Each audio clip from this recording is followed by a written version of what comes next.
Okay, this is One Percenter, the Hounds of the Moon, Santa Juanita chapter. We are starting our actual story now. We have a brand new character, or somebody we knew who would be joining us today. That is David. David has created a character called Tickle. Her real name is Samantha Collins, but she goes by Tickle. Tell us a little bit about Tickle. Basically, what's her deal? What's her expertise? That kind of thing. Sure. Tickle's been here for a while. She is, in fact, the president of the club. Her deal is, her specialty is blackmail, assault, and extortion. As far as why they call her Tickle, I think there's a lot of rumors, but only like people who were around back when she got the name would remember that she got it because, in fact, she's incredibly ticklish, and if somebody tickles her, she gets real mad and beats the hell out of them, and the name stuck. That is good. I love it. All right, cool. Awesome. And then just real quickly, just since David's new to the table, if everybody will just go through and kind of just say briefly what their character is all about. Agatha, please tell us about Hannah Itchy Watts, please. Itchy is kind of a short lady. She's how she got her nickname is she has a real itchy trigger finger, and sometimes so she gained the reputation of itchy, and sometimes she'll also use that on people. Be like, "Oh, you itchy for a beating," kind of thing. Yeah, she's really intense. Excuse me. She's close-ish. I mean, she hasn't like, I guess close is an okay word with Psycho, because he was the one who gave her the gun that she killed her dad with. And she's just like generally like the kind of person where if you do her a favor, then she'll always remember it. And then if you cross her, then, well, you're going to feel the burn. So that's her kind of deal. She has an ex who still lives in the town. Like, she couldn't handle Itchy's kind of wild lifestyle. And I think that's it for now. Awesome. Thank you. What are your specialties or your expertises? All right. Yes. Specialty. 1 is murder.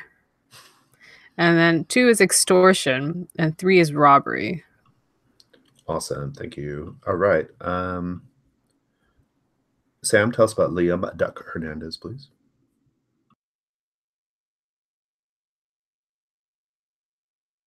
Oh, we cannot hear you. You're unmuted, but I think maybe it might be your mic or something. While you're getting that sorted out, we'll just go to Lou. Lou, tell us about Stevie Chops Jones. How about now? Oh, there we go. Yeah, you're there. Go for it. All right, go for it. So I was saying I wish I remembered what I said about him last time, but I'll make inferences. So I do remember this is Duck, aka Liam Hernandez. He got the name Duck due to an unfortunate incident, a pawn shop robbery that led to Duck and Itchy's imprisonment, in which Itchy famously yelled "Duck" and Duck failed to duck, and that's how he got the massive scar over his right eyebrow. His specialties are smuggling, assault, and theft. He's very important to the gang's smuggling operations. They move drugs sort of up through their sort of portion of California for scary people. And yeah, he likes to drink, he likes to gamble, he likes to ride his motorcycle, he likes to protect injured puppies. He's a great guy. Awesome. Thank you. All right. And Lou, tell us about Stevie Chops Jones. Yeah, I'm kind of picturing Chops. He's a bit of a small-time local, like, pop dealer that's gotten in with the gang. And I'm kind of picturing him as that classic, like, out of shape bit of a dumb stoner that gets into hilarious trouble all the time by being unreliable. He has some I guess that setup with like fucking up the getaway is an interesting setup, but he's also had some weird background with Psycho. Psycho got him into some messed up situation out in a cabin in the forest that he probably never It was wants. Bonefucker, actually. Oh, that's right. Yeah, Bonefucker. Bonefucker, who is, imagine why he might be called Bonefucker, and you're right. So. Yeah, that's right. I was just thinking he was Psycho because he's totally psycho. Yeah, you guys got some depraved shit that has not been explicitly stated what it was, but we know it involved a lot of bodily fluids and it was disgusting. So yeah. And in terms of my expertise, I've got arson, vandalism, and murder. All right, and then finally, a question for Tickle. Who of the NPC hounds did you basically steal the presidency from or beat them out for the presidency? What was the circumstances of that? Why were you chosen? I think there was just an issue as to like where leadership would go after Hellraiser was gone. Like I think it was like somewhat unexpected. And there wasn't clear hierarchy at that time. And Bodenfucker was going to try and take it, like just because he felt that he should be in charge. And like no one wanted that to happen. So the first one to step up, the first one to step up to Bonefucker, they were like, "Oh yeah, you can lead." Just so happened to be me. Awesome, good. All right, good. Does Bonefucker harbor any like ill will about this, or is he just like, whatever, I'm gonna go fuck a corpse? I don't know. I don't know if Bonefucker is actually that deep of an individual to hold a grudge, but it might be interesting. Yeah. They were. He was. Awesome. Surely genuine flea. Sweet. Yeah, no, that's our die roller. I'm not doing a story though. All right. Cool. All right, well, let's just get the story going, then we'll kind of figure out what the rest of it means later. All right.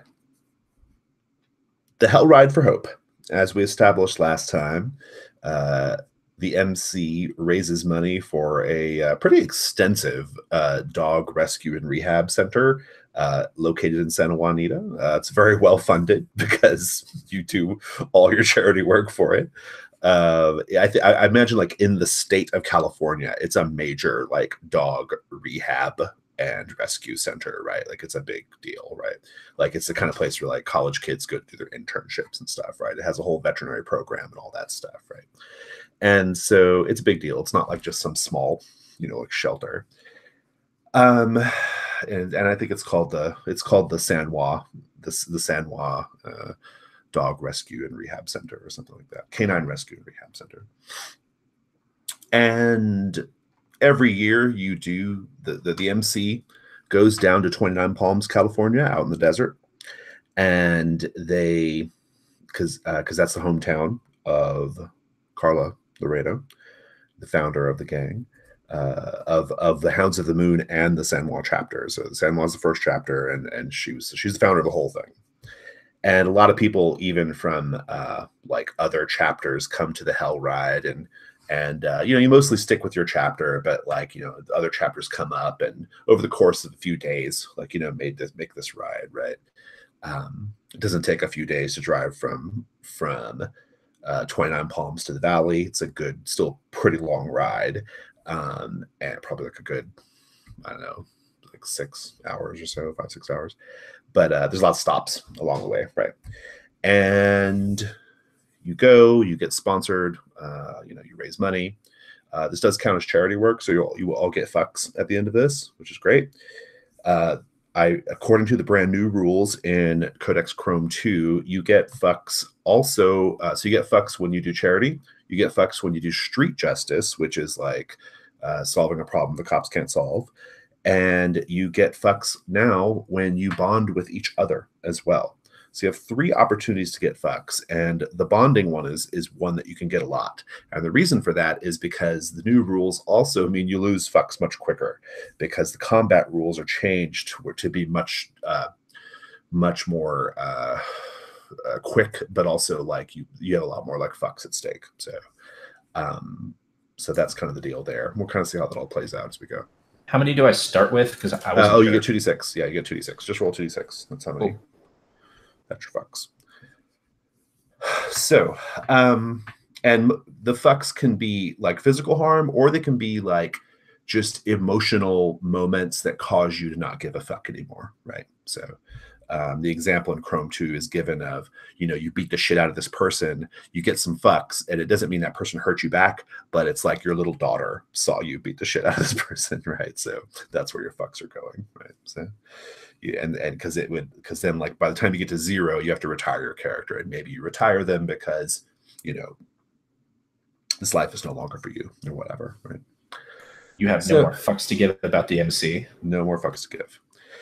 And so, yeah, the Hell Ride for Hope. So it starts in 29 Palms. Now, this is the thing. It's a working thing for you all also, because this is also every year, this is an opportunity to meet with your contact from the Mexican cartels. You pick up some bricks of cocaine, which you have, which you put in your saddlebags, in special like lined compartments in your saddlebags. You pick up a few bricks. I don't know what cocaine goes for. We'll say an appropriate amount of dollars for. Agatha's laughing. This is how we handle money in the between too, because we don't know anything about Victorian era money. 1 rock of crack, please. Yes, precisely. Yes, exactly that. I would like one. Are you doing? It's Always Sunny. It's Always Sunny joke. I would like 1 rock of crack, please. It's a lot, though. Several bricks of coke is a lot of money. Okay, probably tens of thousands of dollars. Okay, and so you get your pickup. So this is a courier gig, a slow going courier gig though, and it's also one of your most dangerous courier gigs, because a lot of your rivals and other people like who want to harm you, they know you do this too, right? They know the Hell Ride is like that you're also doing a courier job, right? So that's a thing. And there's also one other special stop you're going to be making during the Hell Ride, which we'll talk about when we get there. But for now, the Hell Ride for Hope. So the way the Hell Ride's going to go, it takes place over the course of, you guys stretch it out to like almost like a day and a half on the road. Like you stop over and sleep somewhere, and then you continue up. What it is you're going to all the little towns and important locations that are sort of like part of the mythology of the Hounds of the Moon, like the foundational stories of your gang, right? And like what Hellraiser and the original gang had to do, the things they had to go through, the crazy defining events of the Hounds of the Moon, right? And this was years ago, right? Because like when Carla was killed a few years ago, she was really old. So like this is like a long, long time ago, right? So I want each of you to come up with a stop on the Hell Ride for Hope. What it is generally, you don't have to say the exact location, but just like kind of what it is, a bar or a turnpike or something, right? And kind of like just tell the story of what happened here, like why was this an important place, what went down, and then I'll interrupt that at some point with bullshit. So if you guys want a couple minutes, I could use a bio break. Why don't we take like 2 minutes, come back and do that?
All right.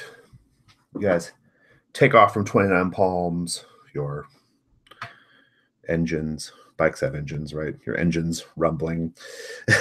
um, and you are you're doing your thing. You're riding just exclusively with the San Juan chapter at this point. So, and all the NPC bikers are with you. So there's about eight or nine of you, I guess, like 8 of you.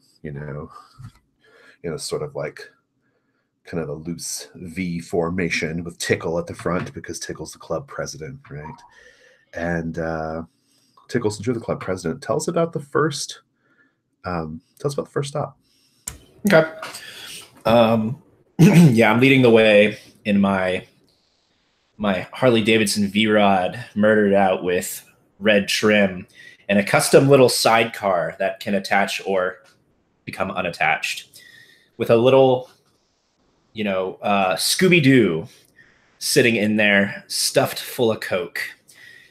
And we rumble up to the first stop, which is kind of a rest stop. But it's got this great overlooking view of the ocean.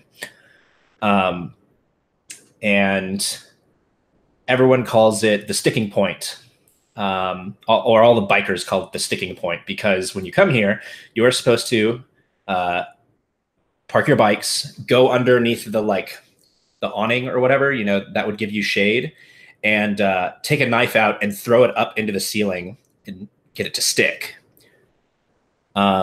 If you can't get it to stick on the first try, the implication is that you're doing something shady, like you're dishonest. You're not doing it right. Oh, what a great, interesting thing, because I think all of your knives stick except for Geezer's.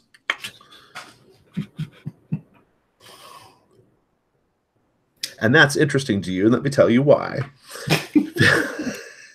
Because Geezer, one of the things you guys are going to be doing on your hell ride is stopping in a little town called Despositos. Geezer claims to have been jumped by some Nazis in Despocitos, or from Despocitos, and they stole a brick of cocaine from him.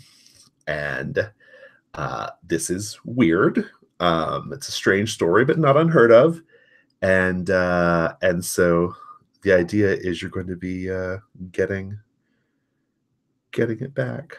So yeah, you might be paying a drop into these Nazis. But Geezer's knife did not stick on the ceiling. I think there's a moment where you're all kind of like, huh. But good. All right, cool. Who wants to go next on the hell ride location stop? Okay. All right, you go, Sam. You unmuted yourself. I got 2 ideas, so. All right. Chief Justice Roger Traynor Memorial Campground in a state forest, where Hellraiser and a bunch of the originals, remember just Hellraiser, took a bunch of peyote and claimed to see the great wolf and got the name for our club. Nice, good. We go out there. We have picnic, drinking, grilling, and a lot of hooting and howling. Nice, good, awesome. I love it. Yeah, that's good. I think yeah, it's good. Let's just have a little, I don't know, let's just have you guys get fucked with by the cops a little bit. So you're there, you're doing a lot of howling, right? Like you said. I think there's even you guys don't really do peyote anymore, but I'm sure sorry, it'll take me a minute. I'm sure Chops, smokes a bowl in the spirit of the of the original event. Right. And so it's just it's just the smell of barbecue and beer and bud, right? Just in the air. And you hear the little boop, boop, boop, boop of a cop car pulling up. Itchy, what do you do? I put down my can of beer and I'm still sitting down, but my hand strays to me gun. Okay. So you guys aren't doing anything illegal. Well, the pot kind of is in California, not really, but I mean, as long as one of you has a medical marijuana card, you should be okay. I think this is like a little, it's like a state trooper, right? Or a state trooper. Like this is a really like kind of rural part of the state you're in right now. Here at Judge Roger Memorial Rest Stop. Chief Justice Roger Traynor. Yes, Chief Justice Roger Traynor Memorial Truck Stop, right? That's what it was, right? Or rest stop. It's a campground. A campground, yeah. Okay, good. So the cop gets pulls up, and he's I think he's he's one of these big bellied good old boy cops, right? Kind of khaki colored, uniform. And he kind of saunters over there, and he's like, holy shit. Well, all right, what do we got here? And he kind of he knows because he's a cop, you guys won't just automatically do anything to him, right? He thinks he's got all the power. So he's being a little swaggery and kind of I think he walks up to, I think he kind of walks up to you, Itchy. And he kind of grabs your cut a little bit, right? Almost like he wants to turn you around and look at it to see who you are, And this is a little offensive, right? It's probably even it's something that somebody else would get their hand cut off for, right? Yeah, I smack it off. But then I smack it and then it's fast and then it's slow. So it's I'm just pushing him off. Got it. Oh, so then it goes like that and then you do like that. Right. Yeah, and then all the way until his arm is by his side. Nice. I don't need to roll here. This is just, it's fine. And he's like, Hounds of the Moon, huh? All right. Hounds of the Moon. He's looking around. He's like, so I can't help but smell a little bit of herbal remedies being taken right now here at your party. That is what we call in the law probable cause for me to search your stuff. What would I find if I began going through your saddlebags here, fellas and ladies? Well, for starters, you'd find a medical marijuana card. Is that Tickle? She's an old lady. She's older. Okay. She's kind of 100 miles of hard road kind of. Oh sure, yeah. He's like, man, oh man, I guess they don't have a retirement age in the Hounds of the Moon. There's no Hounds of the Moon assisted living facility they could have put you in, old lady. Why, that's right here. And I gesture to my sidecar. My assisted living. He's like, right. You better show me that medical marijuana card, ma'am. It's not mine. Where's Stitches? Where are you at? And Stitches, I think, Stitches is he's kind of the doctor. Stitches he's a younger member, right? He has a lot of medical training. He's like, yep, right here. In fact, we all suffer from various maladies that require us to take medical marijuana. I myself have a stigmatism in my right eye. And he kind of points, to everyone says their malady, right? Points to you. What's your malady, Duck? I have a jittery leg. Points to you, Chops. What's your malady?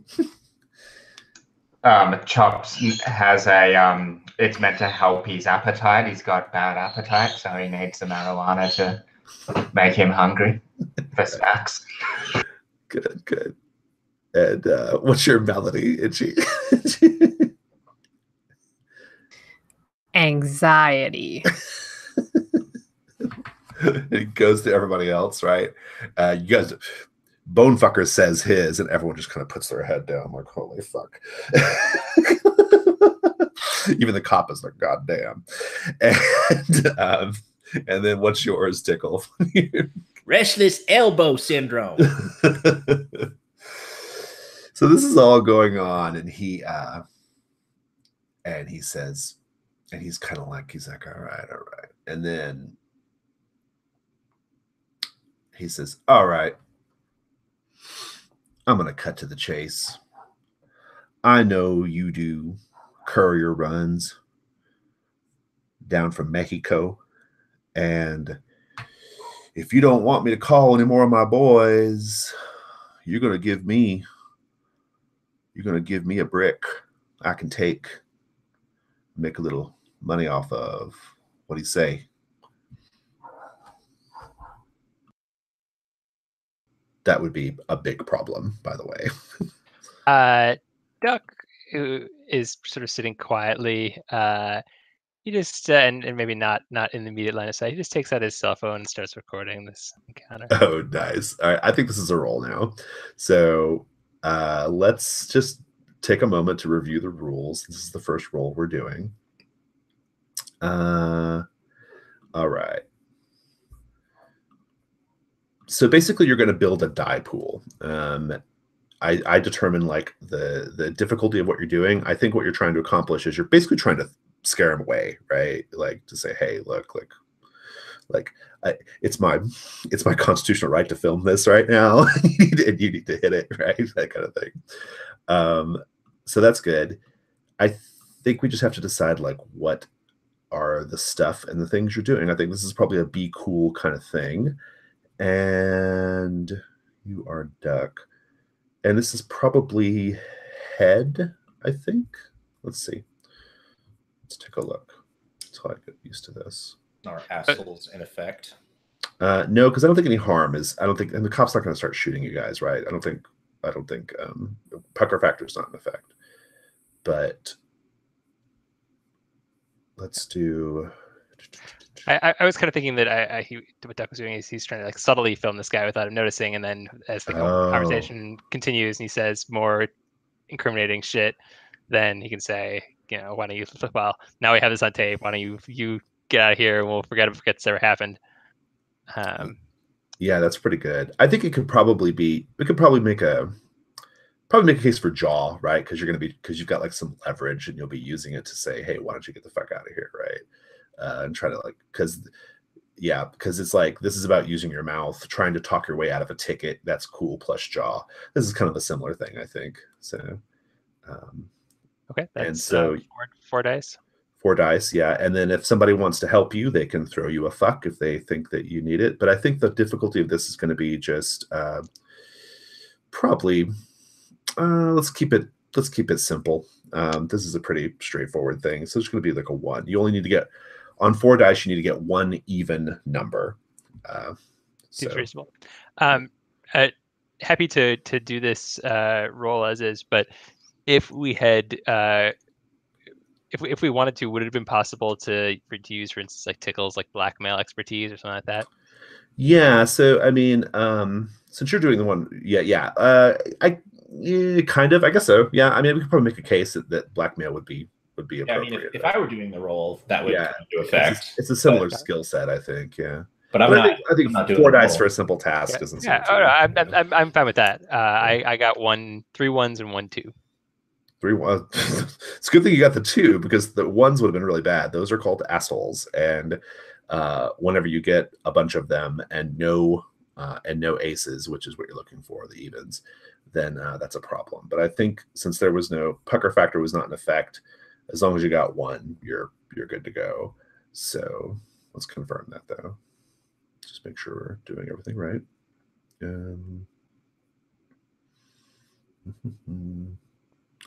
Gather your dice pool, roll the dice.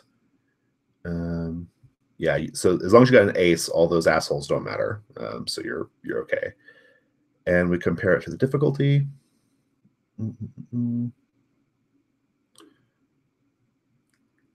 And you met it, so you're good. So just give me the rest of the scene here. What does it look like? So I mean, I guess Duck wasn't really planning on talking significantly. It's whoever he's negotiating with, probably Tickle.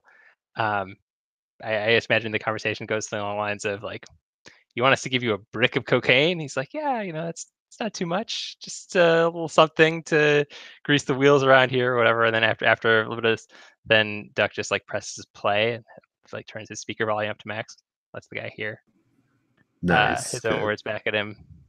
Yeah. And yeah, if he doesn't leave, then we'll tell him to leave. Yeah, I think he's like,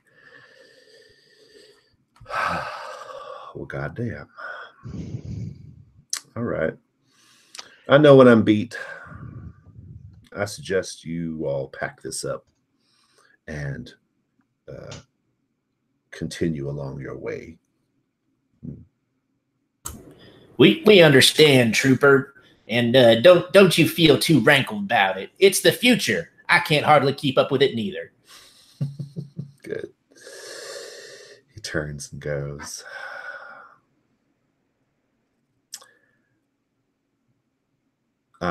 We learned that a brick of coke is like $25,000. That was a big ask from that cop.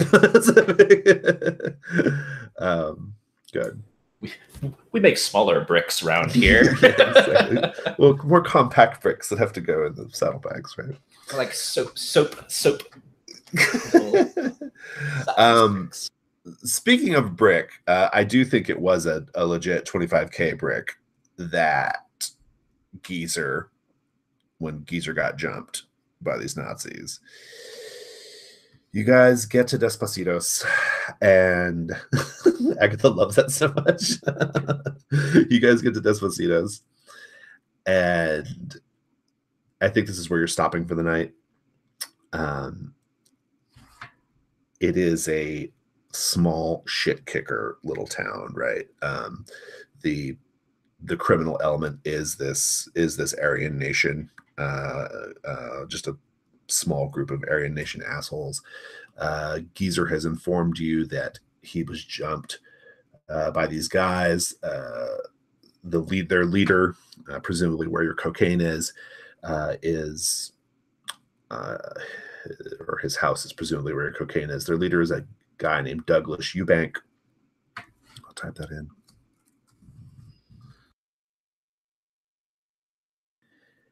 And I think you're just staying at like the, roadside motel, the little place off the highway. And Geezer, you guys have a few rooms, right? And you're kind of like drinking and whatnot, it's a motel, so you kind of walk outside the rooms and see each other, on a little walk breezeway thing. And, your bikes are all parked up front. And Geezer's coming. Geezer's like, man, look, I got jumped. It was fucking dumb. I shouldn't have. I don't know what the hell I was thinking. I know I was supposed to wait for you guys before I dropped that off, before I made that delivery, but I didn't think it was going to be a big deal. I know it's a lot of money. All right, Tickle, I know it's a lot of money, but I'm willing to work. I'm willing to do extra work. I'm willing to do extra jobs, and you can start taking it out of my pay. All right. Like you can take it out of my shares. I just don't think we need to go in there and start lighting up a bunch of Nazis. I just think that's too much heat. That's too much heat. We don't need that right now. Man, why are you talking? Oh, Tickle. Sorry, I just have a question. Like, what's the do we have like a hierarchy? Do I have a sergeant at arms or? We haven't talked about all that. I mean, okay. Yeah, you're the president, and everybody else is, whatever. I mean, there might be, maybe, you can decide if you have a sergeant at arms. You can name them right now if you want. But. Okay, well, I think Itchy sounds like she's stepping up to be sergeant at arms.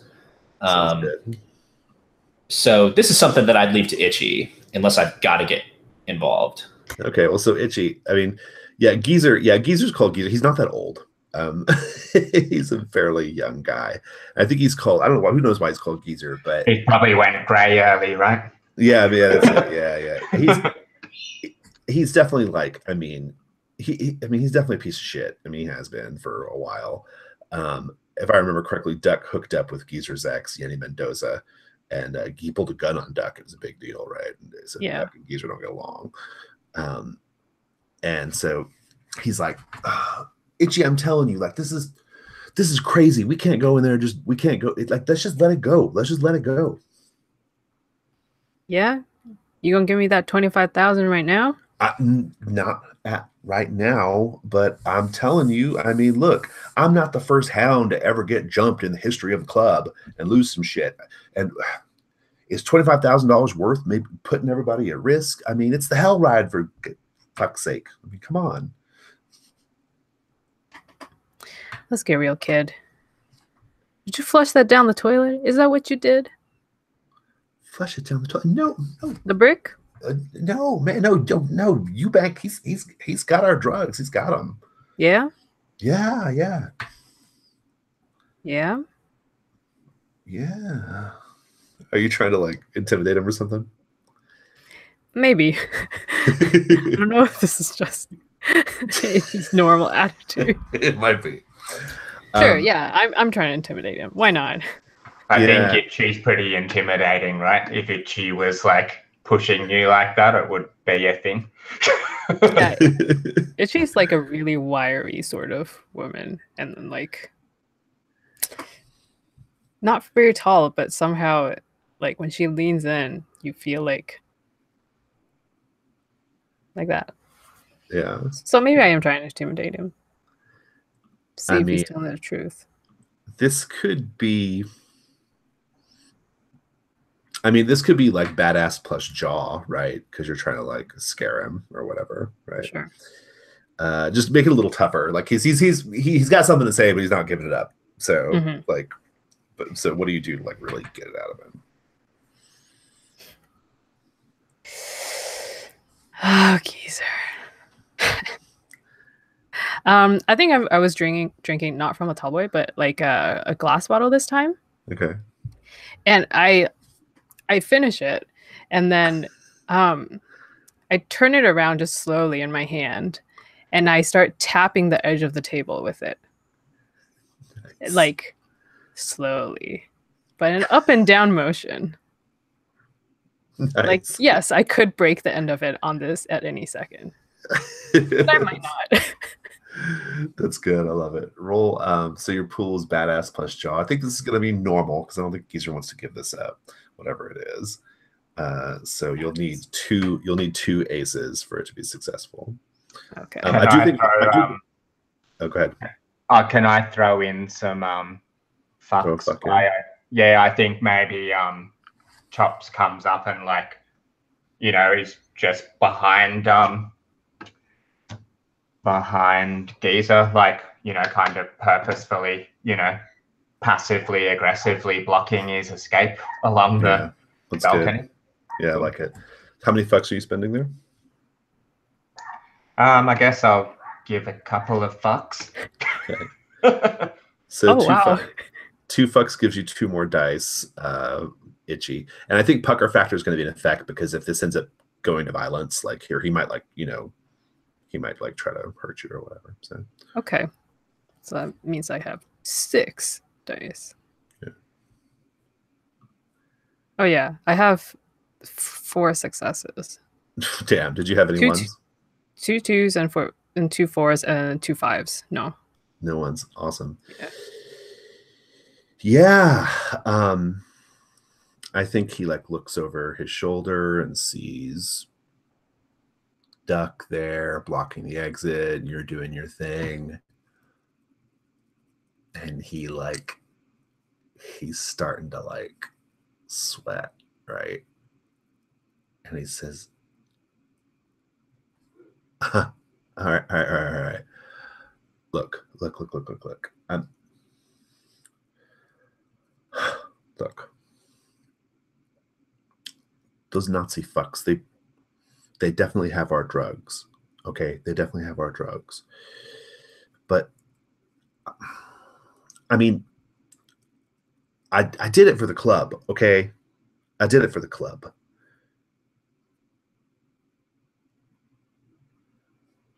What do you mean you did it for the club? Are you stepping into the scene here? I think I've been in this scene the whole time. Okay. I'm loading like a real intimidating weapon, like getting ready for this assault. But like the fact that he's like speaking up now is like, what? All right, look.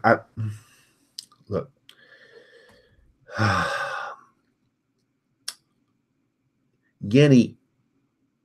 He looks at you, Duck, because you and Yenny have the three of you have a little thing. He's like, Yenny got into a lot of trouble. All right, a lot of trouble, and I had to get her out of it. Or was it Chops? Okay, yeah, Chops. I had to. Like, what's the Yenny connection? I need to clarify this. No, it's Duck. It was Duck. He's like, Yenny called me. She got herself into a lot of shit, Duck. A lot of shit. Okay, and she needed cash in a hurry. A lot of cash, and I was just, I had to help her. She knows everything we do. If she went to the cops, we'd have been fucked. She knows everything we do. All right. And so, yeah, I sold that brick to those Nazis. Yeah, when he says that, I glance over at Tickles just briefly, and then I backhand him. Yeah, he falls down, and he's like, but yeah, with enough force that he would fall to the ground. He's on the ground. Chops is gonna sit on him as soon as he's on the ground as well to stop him from getting up. He's like, Tickle, I was gonna give you I was gonna get the money back, and I was gonna get it all back. I was gonna do right by the club, Tickle. He's on the ground yelling this, right? Yeah. And I come over and I put like the butt of this shotgun like against the back of his head, like not the barrel, the butt, and I just like rested there. And I'm like, you're gonna have us attack these Nazis over something you rightfully sold them. I look, I didn't. And if you recall, he didn't like want to tell you where the drugs were, but I think he was kind of making a hedge that like maybe if he could get them back and not have the Nazis give him up, that'd be a win-win, right? But it didn't work out. And so he's like, look, I'm sorry. I'm so sorry. Like, I'll do whatever it takes to make it up to the club. You know that. I don't know that. I don't anymore. I can't take this anymore, geezer. Look, you're lucky that we're letting you out of here without giving you a pounding. Itchy, take his patch. Yeah, I like look at Chops so that he can get off of him, and then yeah, I take his is he? Well, I guess let's say he's wearing a vest because that's easier to take off than a leather jacket. You just grab his cut, right? Yeah. Yeah. And he begins crying at that because that's a big deal, right? He begins he's like sobbing, right? And he's apologizing and he's sobbing and he's like, please don't kick me out of the club. Please don't kick me out of the club. This is all I got. All right. Then I'll give you a choice. We take your patch, or you go for a few minutes with Itchy over here and Bonefucker. And everyone just looks at Bonefucker. Bonefucker's got this like look in his eyes, right? I have this look like it's always me that has to watch this. Yeah. What are you doing right now in the meantime, Chops? I think Chops is as they walk off, Chops looks at Tickle like, what? So we don't get to fuck Nazis up now? Fuck, I was looking forward to that. What about you, Duck? What are you doing over there? I mean, you've got like this whole Yenny thing. That's new information, right? Yeah, Duck is texting Yenny, I think. Oh, nice. Good. He's kind of like sort of fishing a little bit. Maybe see if he can set up a time to hang out when they're back in San Juan. he wants to figure out what's going on. He doesn't know who he's pissed at yet. I mean, he's always kind of pissed at Geezer. He's a fucking dumbass, and in fact, he'll say that out loud. But yeah, this is only the beginning of this for Duck. What's the situation with you and Yenny right now? I don't know, nothing serious. Just hanging out from time to time. But he kind of thought that she was done with Geezer, who is a fucking idiot, and he's a little bit surprised that she went to Geezer and not to him, if this really was some kind of trouble. So he's curious. Yeah. Yeah, if you, I mean, we can follow up on this later once you guys are back in Santa Juanita. If you want to try to like see if Yenny meets up for, as Agatha noted, Netflix and chill in the in the chat. Good. Yeah, good. Yeah, so I mean, this is basically the decision the club has to make. I mean, what Geezer did was fucking treacherous, right? I mean, like, this is not good, right? I mean, some clubs, I don't know what the bylaws of your club say, but some clubs, like, really, really bad transgressions, they fucking kill you, right?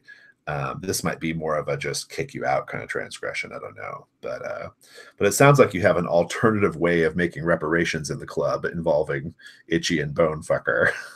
So, yeah. Yeah, in this situation, I'm definitely the good cop, and I think all I'm going to do is like make sure that one of his legs is broken and doesn't set right. Oh, nice. Yeah. Maybe I end up negotiating that. Well, actually, I don't know. Well, so I mean, is he taking the deal, or would he rather quit, or would he rather face them? I guess is the question.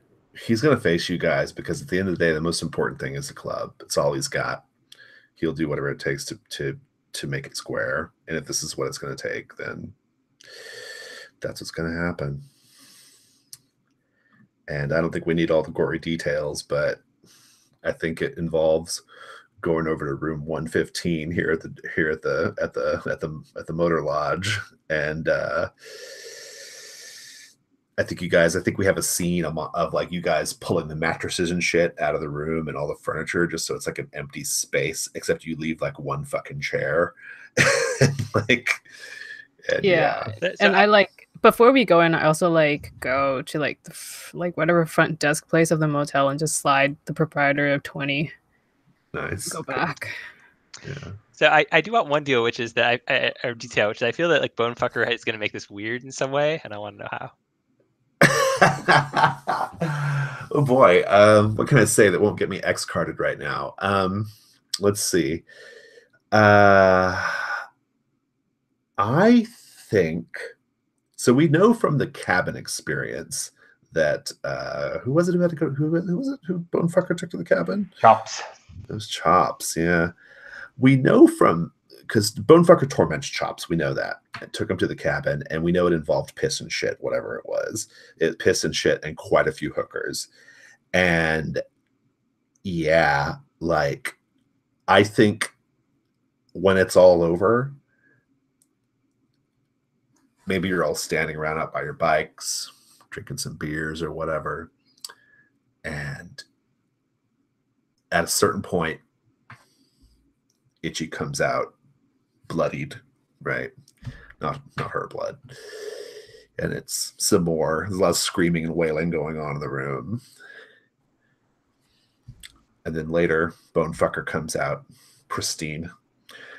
And then eventually crawling out as if from the caves of Kakamura, reborn into the world, is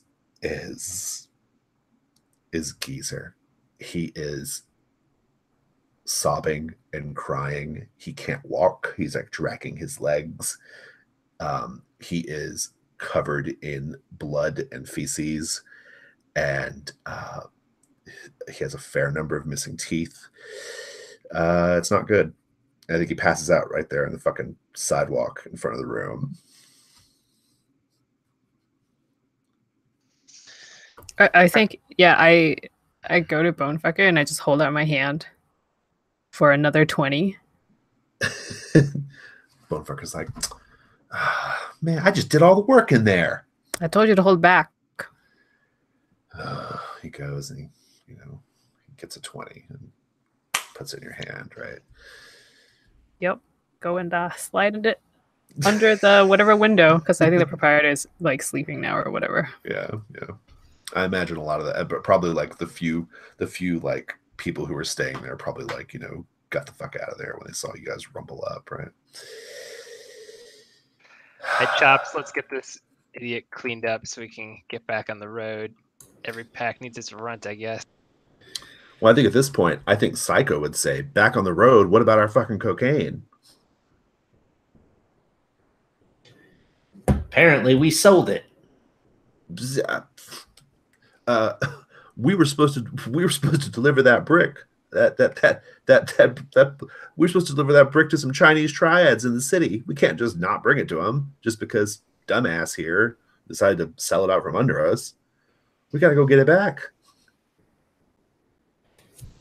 If you're talking about making a run on the Nazis for something that was rightfully sold to them, I think we've got a real good idea on our hands. It wasn't rightfully sold to them, for starters, because Geezer did not have he was not he was not entitled to sell it, right? I mean, this is like, it's like property law.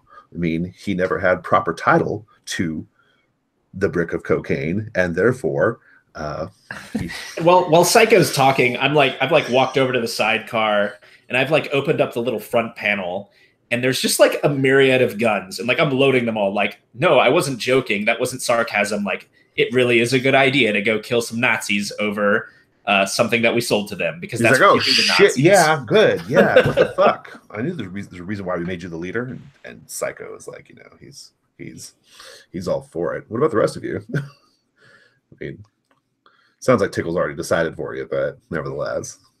Number one rule of this business: never renege. Yeah, Chops is keen.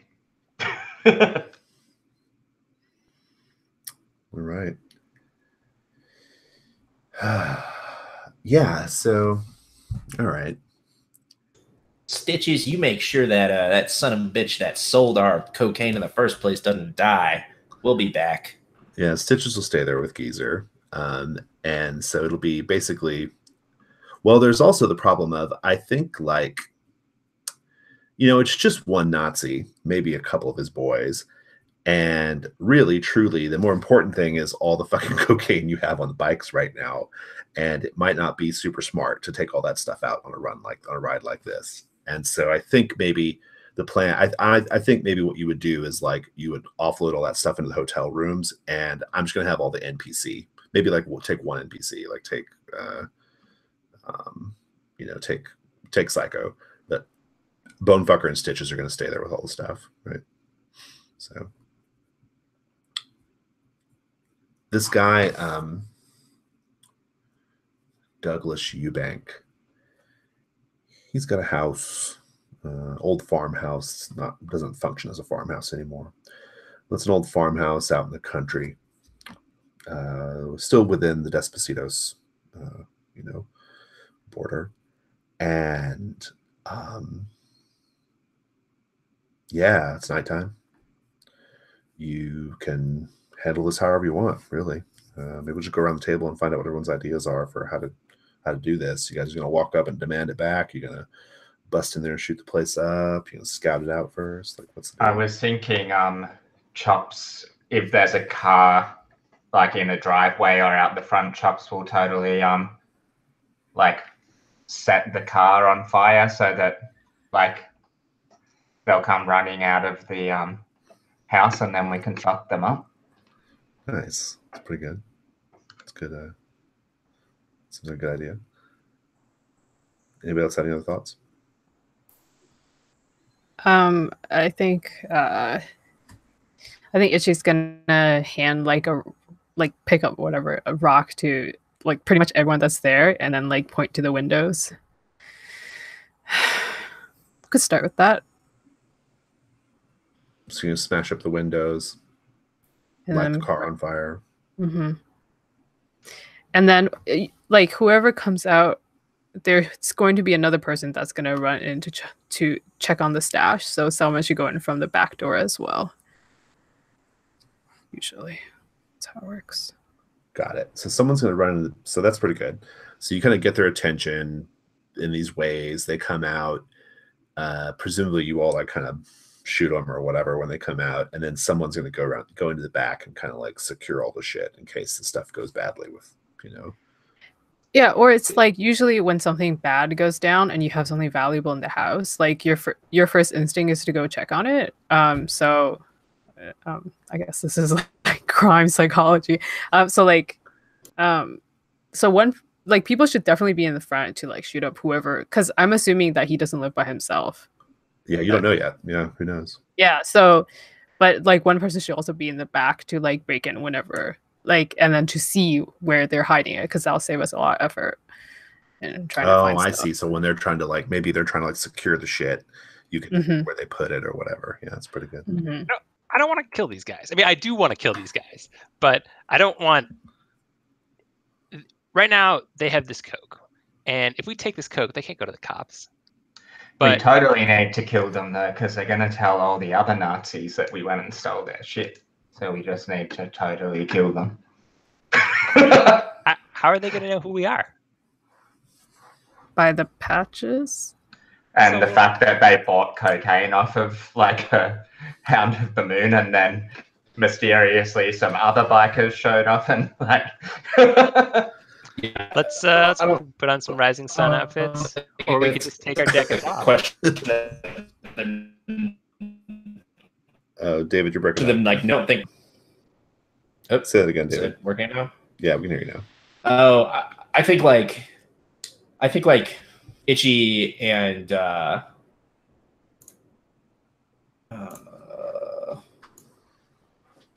Chops have the right of it. Like, we shouldn't try and kill these people here. Like, this isn't worth starting a blood feud over. 25 grand isn't worth starting a blood feud over. So we'll lure them out with breaking their windows, lighting their shit on fire. Somebody will break in the back, try and find the stash and steal it, and then like I'll be there and I'll have this like huge ass shotgun. So if the Nazis want to try and make this something more than it needs to be, like then we'll start wasting them. And obviously everyone will be armed, but I think it's just mostly just going to be a beat down. All right, cool. All right, yeah, that sounds good. Well, first things first. You're gonna get their attention with the rocks, and you're gonna have lit a car on fire, right? Who's our arsonist right now? Who's the arsonist doing this business? Is that Chops? Yeah, I've got that as a expertise. You do indeed. Yeah, let's see. This is probably tools, right? Because you've got like, I'm sure you have like arsonist tools. Like, what do you do when you're doing some arson? what's your I was thinking of just dropping some like a fire lighter into the tank. It's like nothing, like just pop open the tank and just like drop the and then yeah. So I'm sneaking up, and then I love that you're like explaining how you're gonna do this, and we're all just like, "That's a real bad idea," and you're just you're still doing it. All right, I think pucker factor is in effect for sure. So all your ones count as fucks. Go ahead and build your die pool. I think this is going to be. So I think it's probably tools. So we'll say badass plus tools. Let's see how that goes. +1 for your expertise. Okay. What does that make your die? What does it make your pool size? And I think the difficulty here is this feels really stupid. Yeah. I think the only way you get away with this and it not be a really dangerous explosion is if you hit like, I think you got to hit like 3. So. Well, I've got 4 so far, but I totally want to fail, so I'm gonna roll them. Yeah, anybody want to give him any fucks just in case? 'Cause, like, getting Yes. 3 evens on 4 dice is really hard. So- Yeah, I would like to give him 2. Okay. Okay, so I've got 6 dice. All right, sounds good. And what is the nature of your help here, Itchy? Like, Yeah. just out of curiosity. I think I like smack him at the back of his head when he's like, gonna drop it, and then I just like pull him back a little bit. Oh, okay, so like he doesn't like. Like I've got him. my eye Yeah. in the fuel hole, like lowering the. Yeah. Yeah. You're a dumb arsonist. is what you're saying. I mainly chose arsonist because I wanted to explode.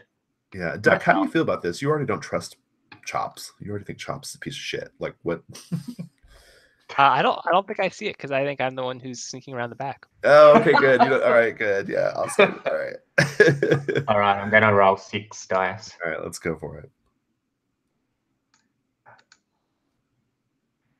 Well, I'm gonna a whole bunch of other. What color did I just roll? Yellow. Okay, I got a 2, a 3, a 3, a 4, a 4, and a 6. You did So it. I think I made it. Yeah, you made it. Did you only give him his thing and not his stuff? He should have gotten. He should have gotten badass plus cool, or badass plus tools. Well, I made it anyway. Nice. That's very lucky. Yeah, with because skill. badass plus tools would have been like 3, right? And then you had 1 for expertise, Then 2 for my and help. then 2 for the help. Awesome. What does it look like? Like, how does this? Like, this is working. What's the? Yeah, so I think Chops has got his eye up. He's got like a fire lighter on a string that's on fire, and he's lowering it into the fuel. And then we see Itchy like start to pull him back, and then we get that awesome like, you know, explosion. Like they're like like onto their backs. You start to hear some commotion. I think there's actually a number of guys in there. They're like, "Holy fuck! What the fuck is going on?" You know, and there's all this like commotion and activity. And yeah, some of them are coming out. It's a good number of them actually. Like 4 of them like come out the front. You're around back, Duck, and you see a dude like in the back. There is a pickup truck, and there's a bit of like commotion. You see the commotion, and you even hear them say, like, they say, "Tommy, grab the shit and take it to the, grab the shit and take it out to the, take it down the road or whatever," right? Like some kind of safe space. And so the 4 of them go in front. You see Tommy with a backpack, rushing out towards you, toward the back. What do? He doesn't see you necessarily, but I'm gonna jump him. all right, awesome. Do you have a weapon, or are you just like jumping him, like, or just fists? I think I'm just gonna use my fists. I'm quite good at that. Okay. Pucker factor is definitely in effect. He's probably armed. If you're just going to punch the shit out of him, I think that would be hands. You'll build your pool with be a badass and hands. And what is your expertise? Do you have an appropriate expertise? Assault. Yeah, hell yeah. And I have 3 hands and 3 badass. So That's a 7 die pool. I think this is a normal thing. So you only need 2 successes. But pucker factor is in effect. What is pucker factor again? It just means all the ones you get come off your fucks. So it's basically a complication. Oh, what the? Oh, I see. Okay, so no hand. I don't understand how to use this. I think is the answer. Okay, we're gonna clear. How do I clear the dice that were there before? Okay, hit clear, and then so they're all cleared. I press 76 and I submit. Okay, so I got 2 evens and 1 1. Nice. You succeed. You are going to definitely subdue Tommy. I think you lose a fuck, though. And I think the reason why Tommy doesn't do shit. I think the reason why you lose a fuck is Tommy is really young. Like, he looks like he's like 16. Like, he's really, really young. He does have his head shaved. And he does have some Nazi symbology on his body.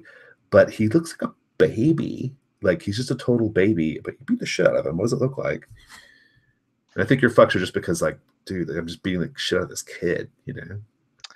I think so he's like running and not even looking at me, and I just like run at him from the side, like tackle him into a tree and just like smack his head like really hard into the tree a bunch of times until he goes down. And I've given him this wonderful traumatic experience where like a big Latino biker dude beats the shit out of him.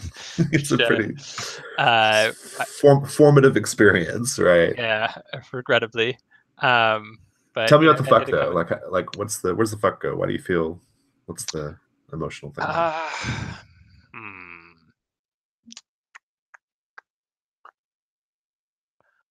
I think I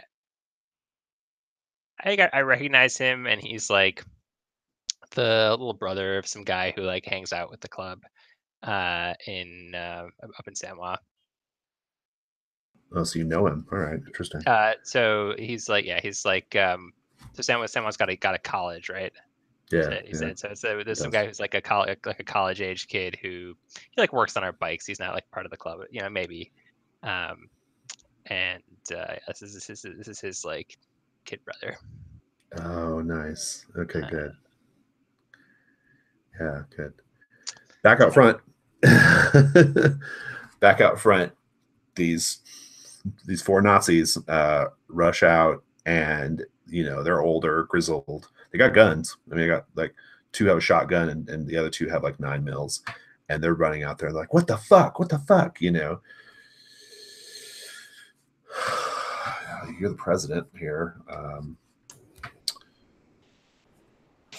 Tickle, what do you do?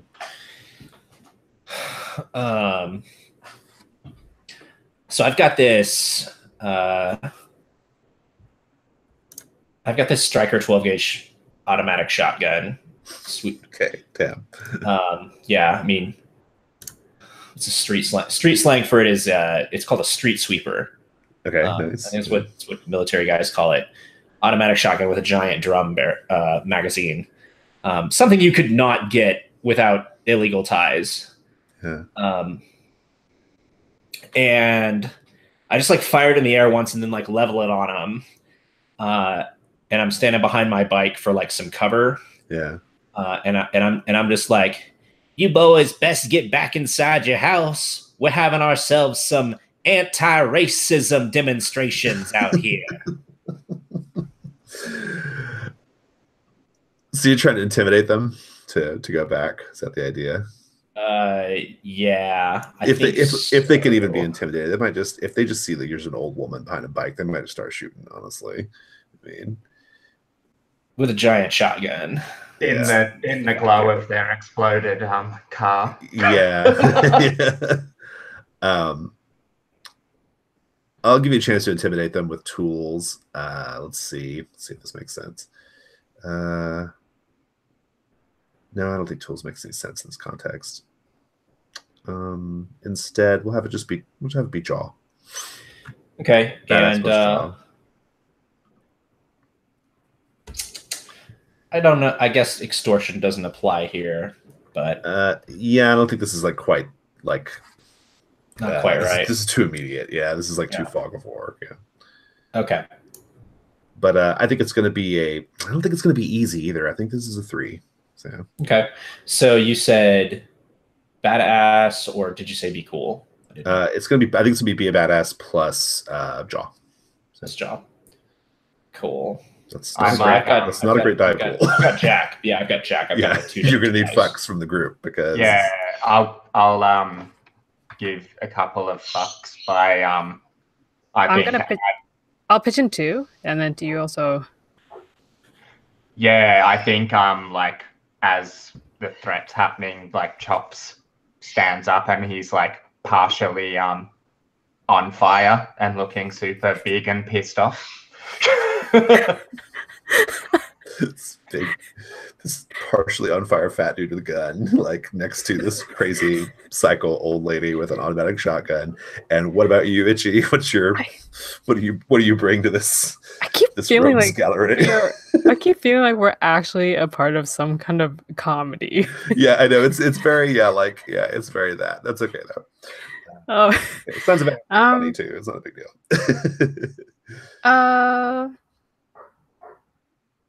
I don't know. I don't know what I would do aside from leveling my. I think just being there, yeah, just like like just aiming back, like having her back. So I also have a shotgun. I don't know what it is. I'm sure that someone will define it for me. So how many fucks are being given in total here? I'm giving 2 and.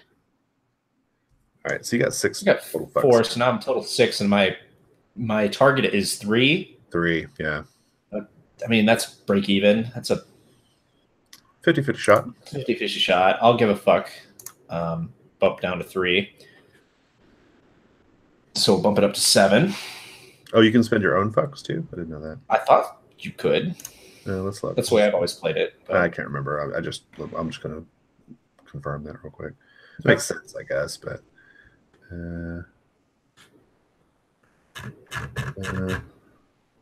fucks, that's fine. Just give a fuck.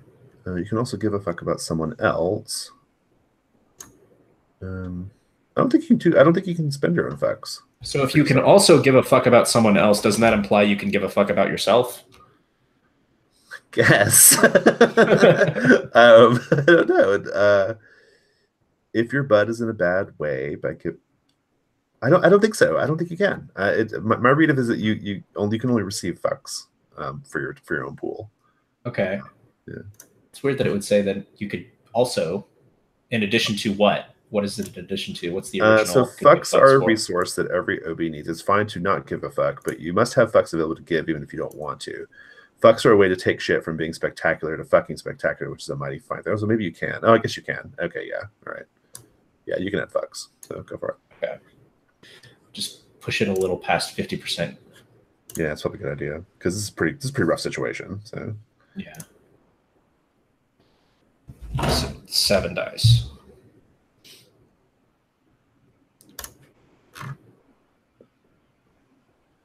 1, 2, 3, 4 successes, 1 asshole.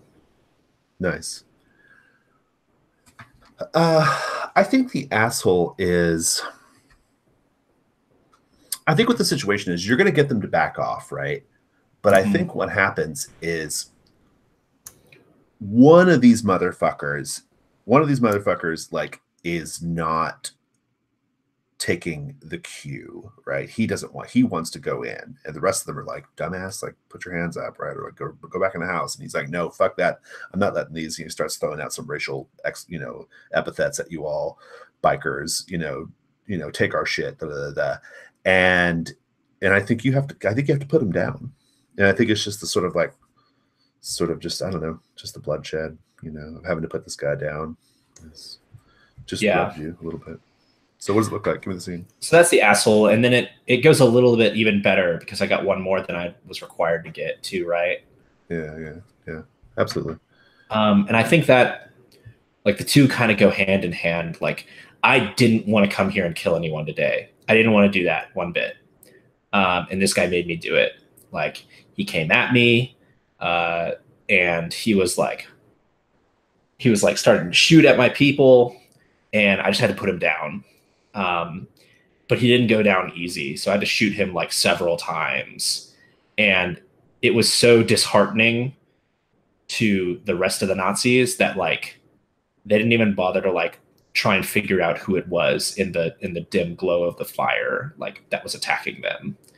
So it's questionable if they could even positively identify us. Oh, nice. So you're getting away clean too. Yeah, that's good. Yeah. But I'm pretty like I did not want to do this again. Like I didn't want to have to kill somebody again. Yeah, for sure. So let's and all over this asshole geezer. Yeah. You got most of your cocaine back, not all of it, but you got most of it back. They had divided a lot of it up into packets, but that's what was in the suitcase. And it looks like it's, there's no need to like. You got enough of it back to where this is a score, and you guys can head back to the motel. We'll take a 5-minute break and we'll come back and finish the hell ride. But I do want to just remind you all that if you're getting low on fucks, one way you can get your fucks back is by having bonding scenes with the other PCs. So maybe do some bonding if you want. So we'll come back in 5.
All right, so a little bit of housekeeping. You can all get 3 experience points for that job. Oh, wait, Lou's not back. Never mind. Hold on.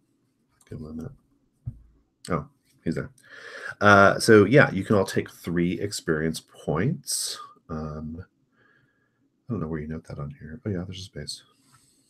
And I'll explain to you at the end of the session if you want to spend those, how to spend them. And let's see. I think you can, and actually, I think you might be able to spend them whenever you want. Let's look at experience here. Oh yeah, if you open up the PDF to page 20 of the text and page 24 of the PDF has a little chart that tells you what you can spend your experience points on. You're all currently level 1, so you need basically 5 experience to boost your stuff, 3 experience to boost your thing, and 5 points period to add a brand new expertise. So,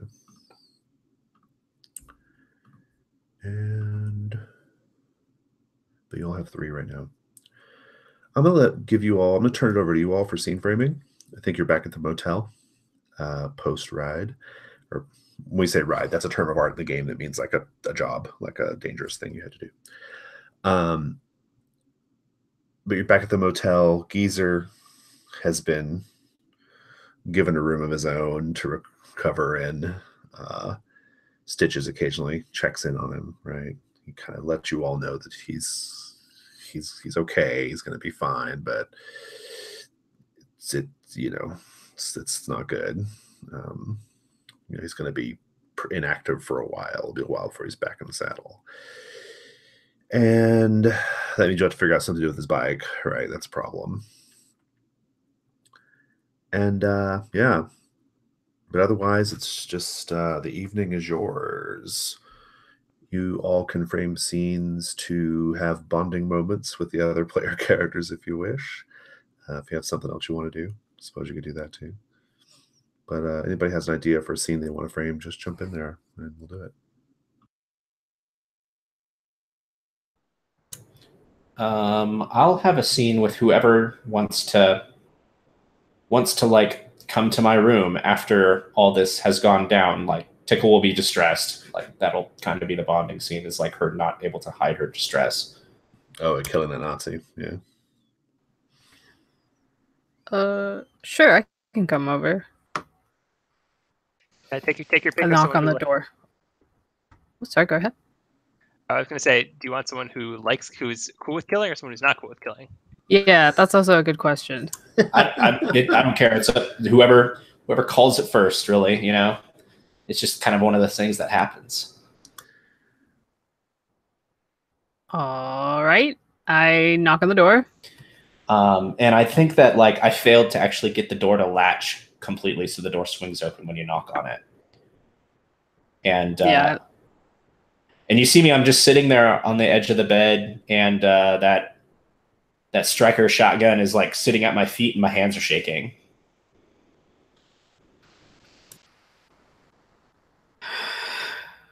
Yeah, I go in and I close the door behind me, just pushing it shut, so it makes like a pretty loud clicking sound, like with the door. Yeah, and I don't think I don't even like acknowledge it, like just like sitting there and my hands are in front of my face just shaking. Yeah, I go there and I kick the gun away. And I think I pull up a chair, grab a beer from somewhere in the room and just sit in front of you.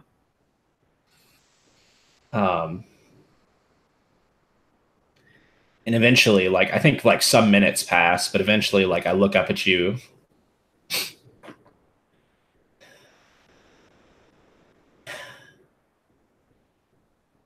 Bones always said you don't forget him. I didn't believe him. He told me you never forget the ones you gotta shoot. That's his shotgun I got from him in the divorce. I pop the bottle cap off of the beer that I've been holding in my hand. and I hand it to you. And I think like the cool beer in my trembling hands like helps them steady, and like I take a sip. You didn't know Bones ever, did you? Nope. Damnedest thing. Married to him for 20 years. Then what do you know? Turns out I'm just a beard for him the whole damn time. So I took him for all he was worth, took his guns, took his motorcycle. Here I am. You mean he was secretly gay, just to be clear? Yeah. Got it. Yeah, and also Bones is a character I played in 1%er before who was in fact. Oh, nice. gay. Okay. Ooh, it's all one universe. I'm here for it. The 1%er shared universe. I'm here for it. Is he dead now? No, he's not dead. I don't know where he is. Well, I suppose he could be dead then, but I don't know. He never rode with this gang. I never rode with any gangs until till we split up. Once I had his motorcycle from him, you know, You it want him seemed a shame dead? just to waste it. No, come on, Itchy. That's not what this is about. Don't you understand? I had to take someone's life today. You don't want to do that if you don't have to. Yeah, I popped the bottle cap off of another beer. Can't say I get it. You want another beer? Aren't you gonna have one? I got more. You're heartless. You're heartless, Itchy. And I get it. That's what my dad used to tell me. That's why she's a sergeant at arms too, right? You know, if you tell anyone about this shit, I'll crucify you, right? I don't know what that means, but... And I look over at the shotgun. Guess that'll be one way for you to remember me. Forever. Mm-hmm. Ha ha ha. Yeah, Doesn't know what crucify means. And I like rummage in the like little, you know, stand next to the bed for the obligatory Bible and like hurl it at you. I'm like, maybe you should read and find out for yourself. Yeah, I you smack ignorant it away. fool. You throw a Gideon Bible at her. I smack it away and I laugh and I like get up and like pat you on the back of the head. No, on your back. Yeah, I think you've like successfully like cheered me up. You get some sleep. And my Nice. head out. Awesome. Cool. You can both take 4 fucks. Oh, 4. 4 fucks. Yeah. All right, let's go to the other. What else are we up to? Who else has a I beer think person? I got an idea. I think this is probably happening like simultaneously. Like we probably I don't know how we know on screen like clocks are the same, or you know it's displayed somehow like or I think maybe like the scene switches over and there's Chops holding like a 6-pack, about like in the camera we can see like down the balcony like Itchy like going into the other room like yeah, and I think so there's a knock on Duck's door. Chop. And Chops is standing there. He's like, "Hey, what you doing? Mind if I come in? Want a beer?" Yeah, sure. Gotta let the adrenaline wear off. Yeah, man. So that was pretty crazy, wasn't it? Big boom. I gotta say, I never figured you for a pyro. Yeah, man. I fucking love setting shit on fire. How the fuck does that happen? What, man? Who doesn't love fire? So lights a cigarette. Geezer doesn't fucking know how lucky he is, by the way. If he had done what he did to the people we buy from or the people that we sell to, they've been fishing parts of him out of the bay for weeks. Yeah, man, that guy's an asshole. We should have cut him loose. Yeah, well,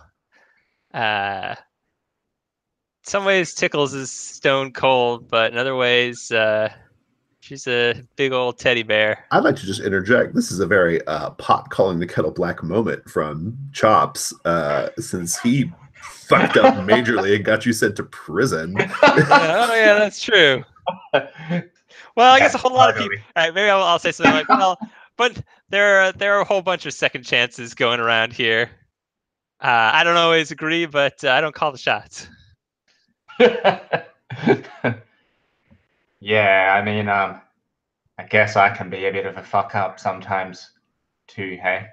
Want a joint? Water under the bridge, I guess I say, but it's not water under the bridge. Man, what do you think I should do about this Yenny chick? That shit's still going on. Well, you know, it's I had to look at the joint. Kind of a slow burn. I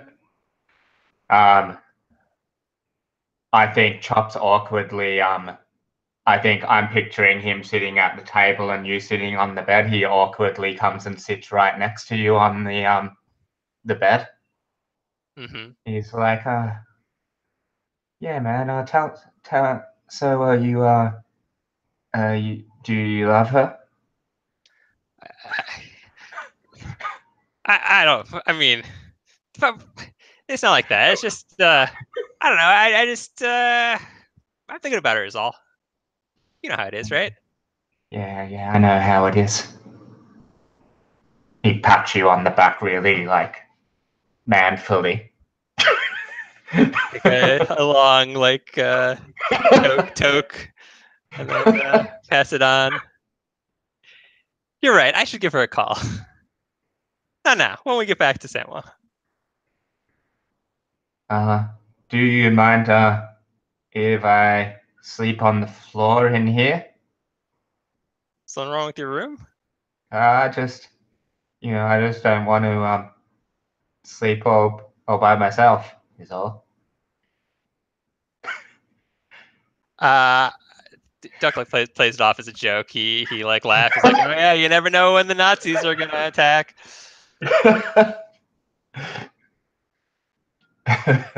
Yeah, that'll do for now. Yeah. You can both also take 4 fucks. That very strange bonding scene. Yeah, that was good. All right.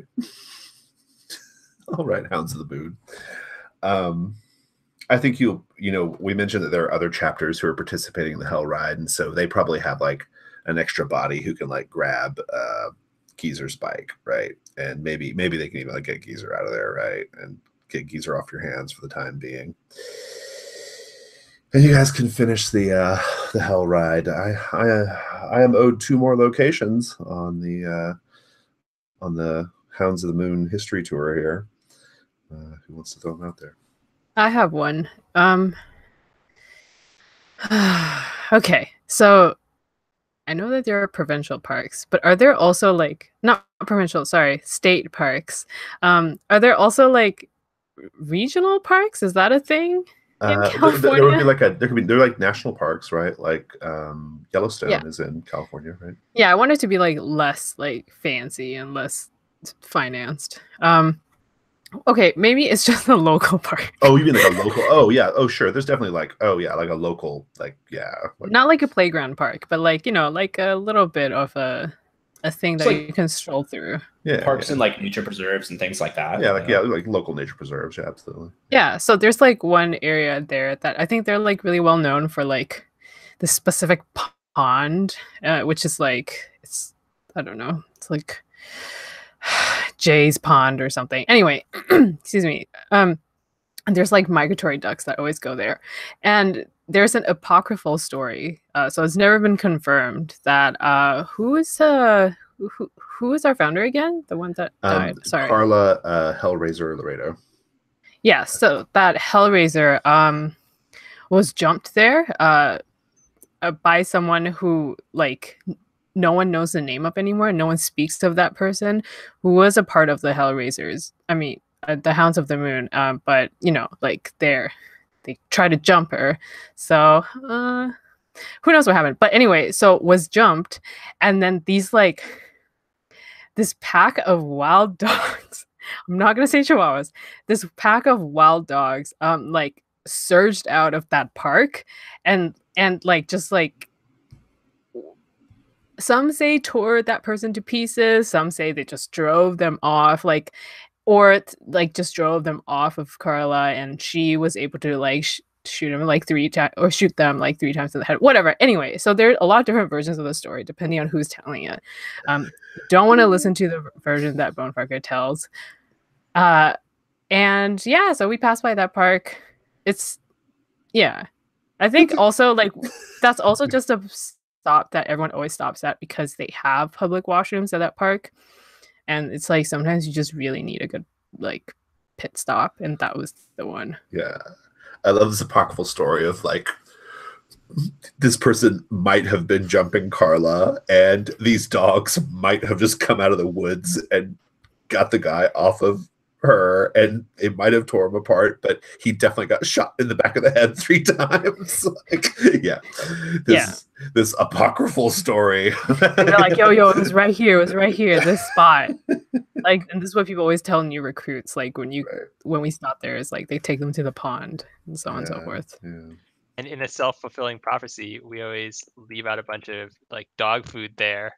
And lo and behold, dogs show up, right? Yeah. Dogs like to come and hang out. Yeah, it's good. Yes. Oh, good. Awesome. Yeah, that's good. All right, awesome. So what's the other one there? We got one more stop to make. Who hasn't gone yet? Can't remember. I got one. So I think this is I guess the next town along the road from the apocryphal pond park, and I think it's a probably like I guess have other towns joined up with us and stuff yet? Is that a thing, or is that happening later on? I think you'll all meet in Santa Juanita for a big party, right? Yeah, cool. Okay, so I think we kind of all ride into this town, and there's a what do you guys? You guys don't call them pubs, do you? You call them pubs? You know, like a bar. Sometimes I don't bars. know what, we more likely call them bar, or mostly call them bars. I guess they're like pubs or hotels here, like a like a big old bar, like the double-story cool old like small town. A saloon, I guess saloon, I guess it's that sort of thing. Like it's probably quite an old building. It's totally still got those saloon doors. So I think you see us walking in there, and I think maybe we actually get some. We probably get a bit of the real like the footage on screen of like maybe we see Tickle walking through the saloon doors, but then it's like smash cuts to Carla Hellraiser Laredo like walking into like this bar, and I think there's all bikes outside and stuff, and I think we see her it's probably a bit montagey, but she ends up in a fist fight with this big bikie, and this is like the story of how she was just riding some shitty bike before this, and she kind of won her like famous bike off of this bikie in a like a duel kind of thing, like a fist fighting duel. And I think maybe I guess maybe the tradition is now that we go here and like a couple of us maybe that aren't getting along have a fight and kind of agree to leave our like problems. Yeah, that's in the good. I past. like it. Yeah. I also like the idea of like maybe there's just to kind of add some texture here. I think this maybe is a stop where like at this point, like, you know, maybe like a lot of the chapters are like showing up here, right? And so a lot of people are there. And I think maybe even other biker gangs too. Like it's cool. maybe it's a place of like a neutral ground place. But I do think that like to sort of like honor this like Hellraiser moment or whatever, I think that like I would like to suggest that like one like what do they call the initiates again? The Prospects. The prospects. Yeah, one prospect like from one of the chapters gets to like challenge an established member. Yeah. And like if they win, like if they beat the established member up, they get their bike, right? Like it's kind of like a thing, you know. They like. So is any of the player characters a prospect? You guys don't have any prospects. We don't have any right prospects. Yeah, no prospects right now. But yeah, so it's like another chapter's prospect, right? Yeah. So like that's, you know, so like I think there's like this fight where this like young prospect is like, you know, what's his Itchy, what's his shitty prospect name? Like the like demeaning prospect nickname. Didn't we have, what was that list where we were like, who would call themselves that? Oh yeah, that's right. We yeah, there's the list in the book, right? Yes, let me hold on a sec. Let me pull that up. Anus. Yes. That's right. Yeah, it's Anus. Good. Yeah. Bone fucker named him that. And so this other like nearby chapter, maybe it's the like La Jolla chapter or something. They they're you know, their prospect is like challenging this other biker. I think it's Bonefucker. I think it's Bonefucker. Like Bonefucker's put his bike up, and like Bonefucker wins. Bonefucker beats the living shit out of him, and like we just see like a group of people. Like it's like everybody's like standing around in a circle, right? It's like yeah, woo, you know, and they're like, you know, the fight's getting ready to start or whatever, and everyone's like yeah, getting increasingly like excited. But then like it starts to turn when Bonefucker wins, and everyone's just kind of like yeah. And then like we can't see what's going on in the middle, but like people start to like look down and look away. Like, yeah. I'm gonna pull Bonefucker off this guy if things are getting too out of hand. It's you can pull Bonefucker off, and like the kid is like just bad, really bad shape. Yeah, right? and I think like maybe when you pull him off, I also have a bucket of water that I just like throw on Bonefucker, like half on him, and then I throw half on the kid. Yeah. And then I poke him with my toe or my foot and say, "Get up, kid." Yeah, Anus gets up, and when he does manage to like get up to his feet, like the crowd cheers, right? Like it's like yeah, woo, you know. And Bonefucker like looks at you, Duck, and he's like, "What, man? What?" Like, your bike is safe, big man. Yeah, and I think I try to like give a reason for why we had to stop the fight or whatever, so Bonefucker can chill the hell out.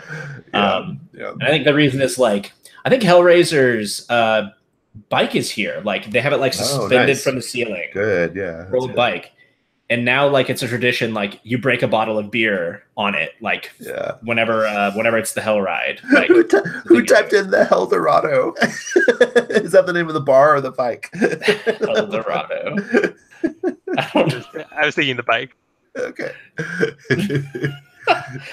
Maybe if she was driving a car, I don't know. I think that's the name of the bar too. Maybe the bar is named that. Hell Dorado. Yeah, the Hell Dorado Bar and Saloon or whatever. Restaurant and saloon or something like that. Nice. Good. But yeah, it was time to break beer on it, so we had to stop the fight. Good.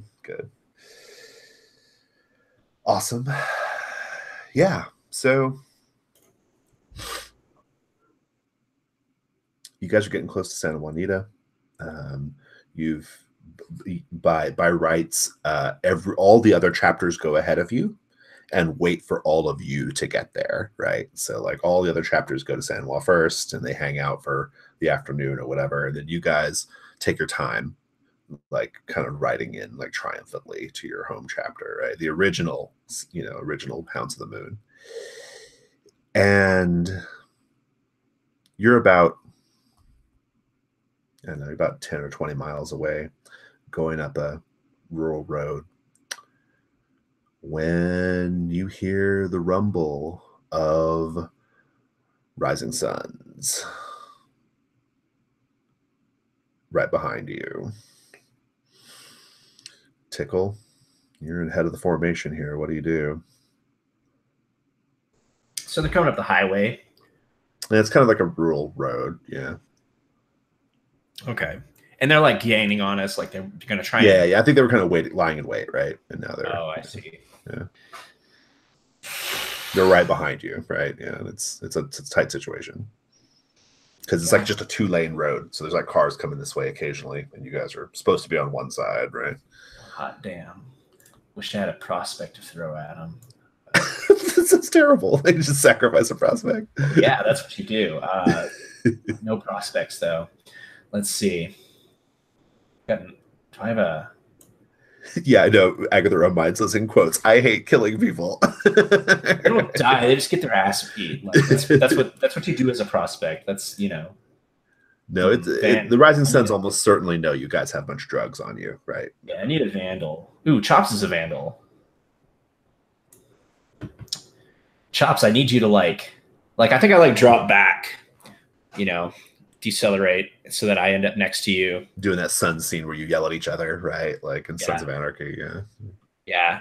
And I'm just shouting for you to drop all the damn we call those little crow's feet spike things. Just to fuck up their ride. So totally got this. Yeah, that sounds pretty good. I like that. That's a good plan. I think this is going to be I was going to say hogs, but you're not really doing maneuvers. This is like more of a tools thing because you're dropping all these spikes. So yeah, I'm into this. So this is Chops doing this. Sweet. Let's have this be badass plus tools. And then plus your vandalism. And then I think this is going to be, let me look at my difficulty scale and make a decision here. I think it's going to be, I think it's going to be fucking hard. This is the Rising Suns. I give a fuck about this going right. Yeah. What's your pool up to? Because you're going to need 4 successes. I'm starting with 4. Okay. So you got 1 fuck from Tickle. That's 5. Any other fucks being given? Yeah, I can give some. So you're at 5, and you need 4 successes. Yeah, 4 aces. I'll give 2. I will supply a solitary lonesome fuck. Oh. Cool. I'm not. He tried to sleep on your floor in brotherly camaraderie. But... I'm not gonna. Or something. Or something. That whole experience just confirmed everything I think about Chops. He was being sweet. Can I sleep on your floor, please? As he's awkwardly sitting next to him on his bed. My room is literally 20 feet away. Yeah, awesome. Super awkward. All right, so what's your pool up to now? I'm up to 8. I'm not going to give a fuck to my own thing. All right, roll them up. Roll them up. Don't even give a fuck when the president gives you an order, Chops. Okay, so rolling. And this is and pucker factors in effect, just FYI. Yeah, cool. 1, 2, 3, 4 successes and 1 Nice. 1. So I did it. Nice. You are going to succeed at getting the Rising Suns off your case. I think this is basically going to be pretty straightforward. I think as you are dropping the dropping the little, I think whatever little compartment you have, the little, that you loose to cause the little caltrops. I say caltrops because I'm a fantasy gamer. The caltrops to drop down the ground. I don't know what they're called in real life. I think caltrops is the right word. I call them crow's feet because okay. I think that's what we call them. They're just welded together nails. Yeah. I think also, I think your pot also falls out as well. So. Oh man. Serves you right. But you can give me the scene how you break up this formation behind you and get the rising suns off your case. Yeah, I think maybe because I just succeeded and lost some shit. Like, I guess like Tickle like drops back and like yells at me to go back, and I think I kind of stop my bike and I'm like fussing around with the like the thing. I was probably didn't sleep very well on the floor last night, so I'm like super tired. And yeah, then I think I do a kind of not very graceful like fishtail all over the road. It doesn't look cool. It looks like I'm like shit at riding my bike and I'm about to like fall off it. And then I think he sees his pot come out, but then they're getting really close, so he like probably does the accidental like mono, like the front of the bike lifts up and he's like, ah! It's like, but like by like fishtailing everywhere, the caltrop things are spread like all over the road. And I think they just maybe when they see me, they speed up heaps to get them, so they like plow right into the. And enough of them go down. Bikes. Yeah, enough of them go down to cause the whole thing to cease and desist. That damn fucker, duck! Help make sure he doesn't collapse. Grab hold of his bike stirrups or something. Do I want to ask why you smoked a bunch of pot and drank a bunch of beer and did not get any sleep last night? This feels like an interesting question that should be answered. I was just picturing that he smokes heaps of pot and drinks beer all the time, so that's like nothing exceptional. But I was just picturing his long night on the on Duck's floor and it being super uncomfortable. Oh, sorry, it's not. Duck was not letting you sleep on his floor. I think he came to. He did anyway. No, he just wouldn't leave your room. Duck like went to sleep and then Chops just hung out and smoked and drank for the rest of the night. And just watched you sleeping. Came back and watched. That's what I was asking. Like, you just watch Chop sleep? Is that what Duck sleep? I think so. And took photos of Duck sleeping on his phone. I don't know that Chad, that Duck would have enabled this to go down. That's what he. Well, let's just say this is two different. This is what let's say Chops was in his own room imagining that this was what he did then. One thing that happened is that maybe Chops passed out on Duck's floor and then Duck kind of like shoved him out of the room and then closed the door. Yeah, this was Chops' dream. He slept fitfully. Indeed. That's so weird. Yeah, I agree with Agatha. I think it's sad. Yeah, it's a forbidden love. Yeah, it's so sad. All right. Yeah.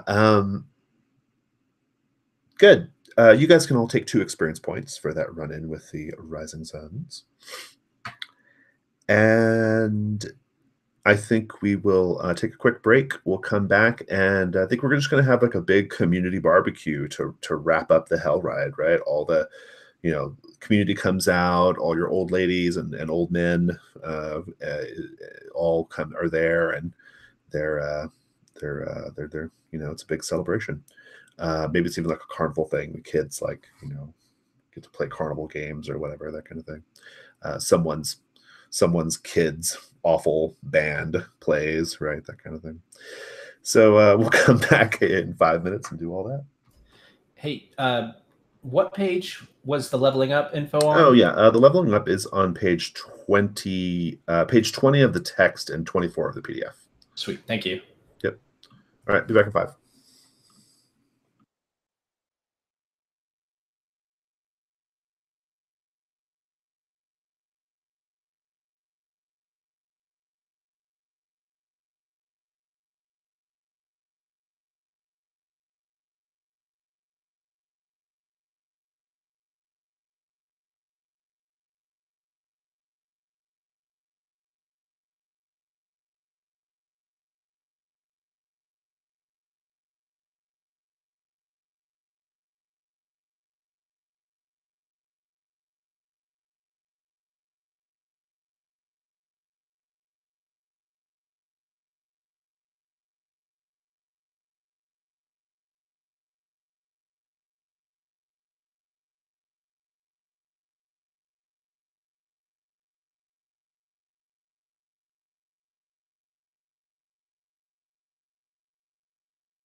Sam, I see you raised your be cool. Yeah, why not? Seems like the best deal. Yeah, that does look good. Huh. Easy enough to screw up if you want to. Just don't give any fucks. True. Oh, you have 8 right now. Hmm? You have Oh, yeah. 8. Nice. It should be 7 because I spent it. No, did we gain fucks at the end of that? We didn't. Just I now? spent. No. I spent a fuck on those caltrops project. True. Some brutal violence. Yeah. It's yeah. It seems very tonally on point. Well, actually, I don't know. The image of the bikes crashing on the caltrops is a little kind of Looney Tunes. Yeah, a little bit. I feel like anything involving chops, like the car going on fire. Is definitely a force of surreal chaos in our characters' lives. Yes. Especially in ducks, apparently. Apparently, I'm just sort of trying to figure out how Duck would react to this whole thing. I have to feel like pretty poorly. Yeah, because also Chops is not making anything into a secret, right? So Not making anything into what? a secret. So he's kind of He, like being really obvious that's true. about Although, his secret feelings. yeah, I'm trying to figure out how our like biker gangs progressivism plays into like the stereotypical way the story would play out is that like We're supposed to be really progressive, right? Like, We are. like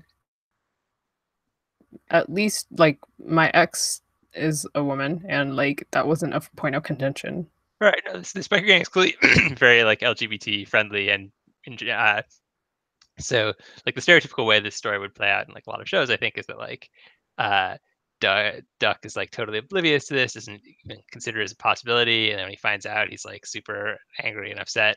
But I don't necessarily think that either parts of that story would necessarily hold true. So I'm trying to think about how the appropriate reaction I think probably be. I Yeah, mean, like, in Sons of Anarchy, the gang was relatively progressive compared to their biker gang peers because they had well, their version of Bonefucker had had a trans girlfriend, right? And I think even though they used the N-word a lot, they were friends with a black biker gang, and they eventually like changed their bylaws to have black members. Like, I think there was like a hint of like, it's not nearly as like queer friendly as this particular biker gang and gender friendly, but there was insinuation though that there's, you know, at least this sort of like fictional version of a biker gang is doing their thing. I have a cousin who is in a gang that operates out of Texas and Oklahoma and Arkansas, and a biker gang, and yeah, they're not progressive. there's no progressive qualities whatsoever. So one thing I'm curious about our gang is are we super into like American made bikes and like Harleys and stuff like that, or do we associate that with like, you know, other kinds of bikers that we hate? I imagine you're all driving Harleys, but I don't know for sure. You're not driving American made, but well, I did say that Hellraiser's bike. Well, I didn't say, but the picture I posted is an Indian, you know, which is a. But are they still made in America? They're American bikes. Yeah, it's American made. They're the only motorbikes I know anything about because there was a cool movie about an Indian motorbike. All right. Yeah, I don't know. Yeah, Indians are sweet. I said that my bike was a Harley Davidson V-Rod. So, I mean, generally, like biker like clubs drive American, because otherwise you're into like crotch rocket, you know, Kawasaki, Suzuki kind of stuff. I mean, maybe Honda, right? I mean, Hondas are not. Yeah, there are some Hondas that are nice. Yeah. Aren't there some big fuck off like British bikes? Like a Ducati. I think that's a Italian, but that would be. Is that a bike? I don't even know. I have no idea. There's Triumphs. Those are English. Those would be good biker bikes. Oh, Lou informs us that in Australia, what we call bikers are called bikies in Australia, and bikers are just people who ride motorbikes. Just everybody is biker if you ride one. Now, here a biker means what outlaw bikers or like members of a biker or members of a motorcycle club. That is a really big, like there's heaps of bikey gangs in Australia. It's a really big thing. It's all changing at the moment. Like the Finks are in Australia now, and they're like they're just like fucking up all the other gangs and like taking them over. Oh, I know in Waco, Texas, a few years ago, there was this really big like biker gang shootout, like at a bar. Like it was the first like big incident of like biker gang violence that I'd heard about in a long, long time. Like definitely like as an adult, I'd never heard of such a thing until. Yeah, it's the only one that made national news in years. Yeah, years and years. I mean, it was nasty though. A lot of people got killed. I mean, it was a nasty shootout at this bar. Yeah, was it Hell's Angels and somebody else? No, I don't know who it was. I'm pretty sure it was just I'm pretty sure it was just a couple of local clubs, or at least clubs, or passing through Waco. At least I don't think they're local to Waco. Waco's a big Bible thumper town, but yeah, they were. Yeah, my understanding is like it was just a couple of like regional clubs. I don't know if it was Hell's Angels or not, but what I thought was interesting about that, what everybody like kind of like, what a lot of people were really like found super interesting about that whole incident is these bikers like straight up like shot people and killed people, but they were being handled so gingerly by the police. Like the police were like being so like, okay, well, sit down on the curb while we figure this out, right? And if it had been like black gangs or something, it would have been way different situation. Like they'd have been like beating the shit out of these people, and like, but it was like super polite, like the way the cops were handling these bikers who just murdered people, right? So yeah, I remember that being kind of a funny part of the story. Okay, so yeah, are you back, Agatha? Yeah, I'm here. Oh, okay. I'm listening to the story. Okay. I had to click on you to see you. That's why it was just showing your icon before I clicked on you. I see. Okay, so yeah, big cookout, big party. You guys roll in triumphantly. The other chapters are there. Like all your old mans and old ladies are there. Like to greet you. I think a lot of people in the community have come out, including gosh, I think even Susana Rios has come out. She's she's like kind of hasn't had a lot of to do with the club in a long time. She used to be Hellraiser's old lady, right? Now she's a big landowner in town. So she's out there. So that's kind of like an interesting thing. But I think it's also because Susana like still like has feelings for Hellraiser, right? And even though they were no longer together even before Hellraiser died. But so she's out there, I guess, like because to remember Hellraiser probably. Yeah, a lot of people come out. You see Yenny, she's there. You see, your sister's there as well. Whose sister's that? Chops, your sister's there. Alexandra Jones. I put Alexandra because I couldn't say Alex Jones repeatedly without just thinking about Alex Jones. And yeah. And also Steph Brown, dog shelter volunteer and part-time sex worker. And Sophie Grace, the veterinarian. I think Sophie Grace is like the head of this like canine rescue as well, right? So she's she sits on their board or whatever. And so she's there, she's the first person who greets you, like they've raised all this money and it's like so exciting or whatever, right? I think I just want to go around the table and find out what you're each doing. Give you a chance to frame a scene if you wish. You can do some more bonding scenes to get some fucks back if you want. I want to look at the rules and see I think the bonding scenes have to be with other player characters, but we'll confirm that real quickly. I think you're right. Yeah. Yeah, with each other. Yeah, so you have to bond with other player characters, or you could go hang out with various NPCs or whatever you want to do. So. I think there might in the alternative rules have been a way to bond with the club itself, but that would require like a big kind of show of things, like a big setup. But I don't remember exactly. I mean, you're gonna kind of get that because at the end of this charity ride, you're gonna get some fucks back. So, like once this little party is over, for now we'll just stick to kind of bonding with each other if you want to do that. So you're gonna have your charity, you get your charity fucks, and then you'll also have a chance if you wish to do more bonding with each other. So, but if anybody has an idea for a scene, go and throw it out there. Otherwise, I'll get some NPCs in play to make your lives complicated. Duxter wants to talk to Yenny. All right, cool. So let's talk about Yenny. Yenny I'm imagining Yenny as like classic White Snake video, like big hair,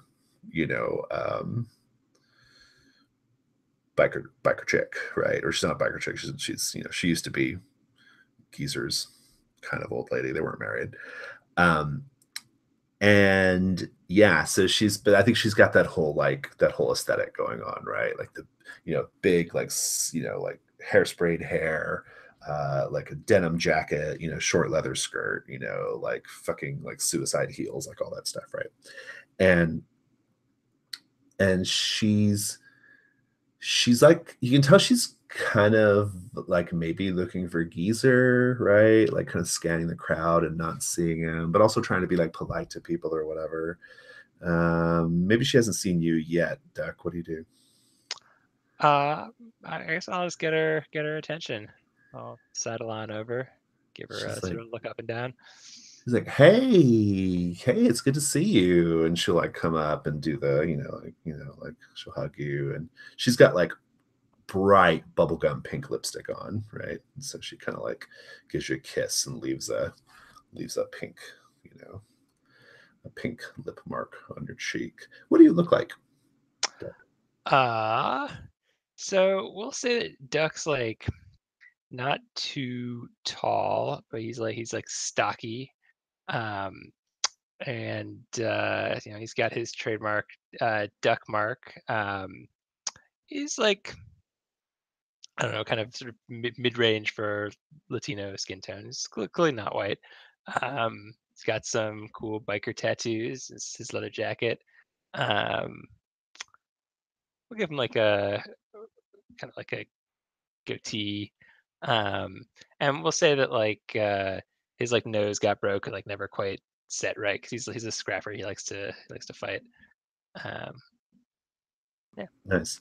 Yeah, and she's about how old are you? We'll say. Her and Geezer were pretty young, so yeah. I'm a little older than them, but I'm under 30, so we'll say like mid late 20s. All right, cool. And she's like, yeah, how was the hell ride? It was fucking sweet. We went to all those old places. We kicked some ass. Awesome, cool, badass, yeah. Hey, where's Geezer? Oh, he's resting up a little bit. What have you been up to, actually? Just doing my thing, kicking ass. Because Geezer said some fucked up stuff was happening. Just wanted to. Oh, no, it's cool. I'm at the Burger King doing my thing. People get up. Order a Coke. I give them a Coke. You can tell me what's going on. This will be cool with Jaw, but give me a little bit more. Like, how do you like really? Yeah. Oh, interesting. I think the real thing to do is he puts off the question and drinks and smokes with her for a while to kind of like. Okay, cool. And then later on, yeah, that's good. Okay, I'm into that. All right, go ahead and roll. Cool with Jaw.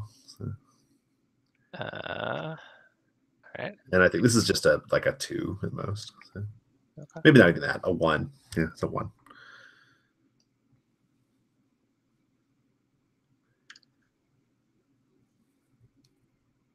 Okay, 4 successes. Damn. She breaks down and tells you the whole story, right? Like she gives you all the fucking details. And basically what it is she needed a bunch of money because her dad got in Hawk really bad with the Rising Suns, and so to the tune of like $10,000 for various gambling debts and things, right? I think the Rising Suns kind of like their deal is like Vice, right? And so he had a bunch of gambling debts and they were threatening to kill him, beat the shit out of him, whatever. And she just is like crying and she's freaking out, and she tells the whole damn thing. She says everything about Geezer, about how Geezer was going to like, sell some of your cocaine to these Nazis. She knows every fucking detail. And she's just blurting it all out there, right? I mean, like the amount of your success means that you're getting just the whole fucking story. She's a puddle at your feet at this point, right? Duck's fucking pissed. He said, you know, Yenny, I think you should get the fuck out of here for a while. There are a lot of people. We had to. To answer Agatha's question, yes, her mascara is running. She Yeah. looks up and it's just like, yeah, it's like full on, like, you know, just dribbling down, right? Yeah. We fucking stomped Duck. Or not Duck, Geezer. We fucking stomped Geezer. You want to know what happened on the ride? We fucking stomped Geezer because he stole our shit and he did it for you. And he took it like a man. But you put him in that position. You made him do it. You know what a fucking dumbass he is. She's like, oh my God, are you going to kill me? I'm not going to fucking kill you. What are you going to do then? I'm going to tell you to fuck off because we are a family and family don't steal from family. So you're not a part of that. And she kind of, you know, pulls herself together a little bit, you know. I don't want to see She's you like, shark. Okay. But Duck, I don't want to see you sharking around our events. And if you know what's good for Geezer, you leave him the fuck alone. Duck, I love you. Gotta be kidding me. That's why I didn't come to you, because I didn't want you to see me like this. I didn't want you to see me so vulnerable. I have a hard time being vulnerable around you. You know that.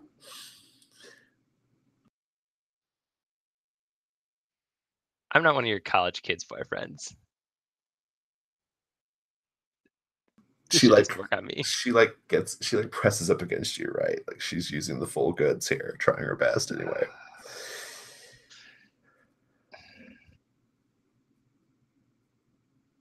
He's gonna shove her away and step off. Can I kind of like to, I got an idea for a scene to come right in on the, like as you're stomping off. Can I do that? With Duck or with Yenny? It's just I guess it's a distance chops and Duck thing. Okay. I just had the idea that the shitty band that's playing is Chops' band. And it's your man. Yeah. And I think just as Duck's storming off, I think you hear like the feedback on the like, woo! It's like, oh, sorry everyone. This song is for my good friend Duck. Love you, man. And it's like a what can it be? I want it to be like a punk cover of like a really cheesy it's a punk cover of You Are the Wind Beneath My Wings. Wow.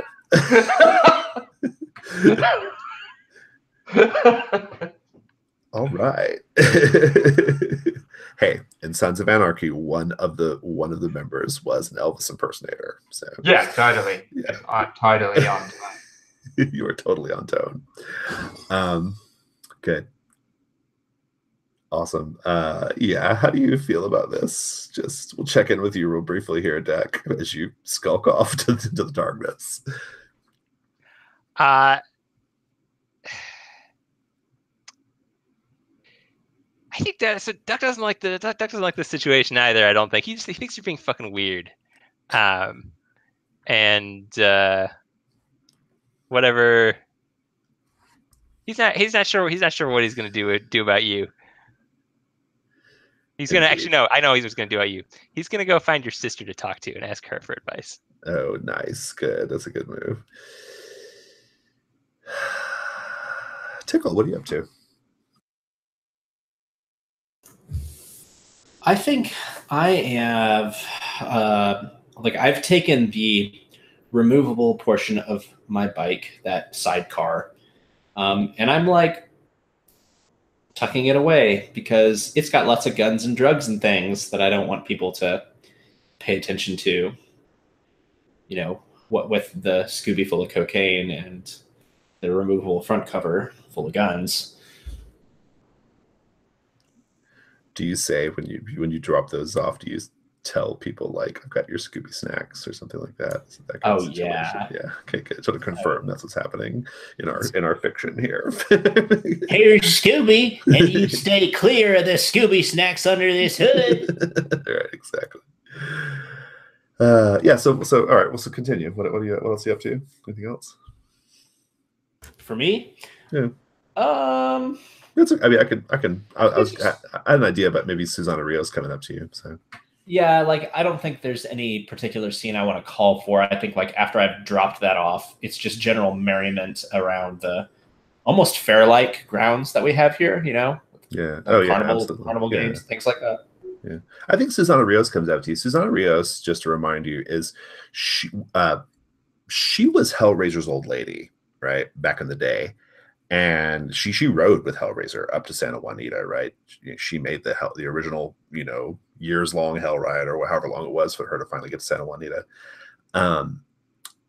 They had split up long before Hellraiser was killed. Like they were exes, way before that. And indeed, Itchy's been staying with Susana too. That's something we learned as well, that like Itchy and Susana have kind of a like, I don't know, like she kind of comes around to yard work. I go to do yard work for her because she saved my life. Oh, that's right, because Hellraiser was going to punish you. Yeah, that's right. Because was beating the shit out of me until she stepped in. Yeah, and we know that Susana's son is the police chief, which is also interesting. But Susana comes up to you. She's an old lady like you, right? Like and in this sense, I mean like an old woman, not a biker old lady. She's an old woman as well. She's a wealthy landowner.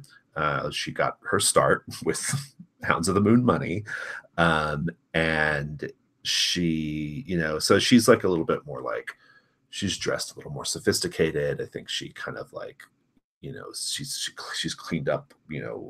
She's not a hard scrabble, biker queen like you, right?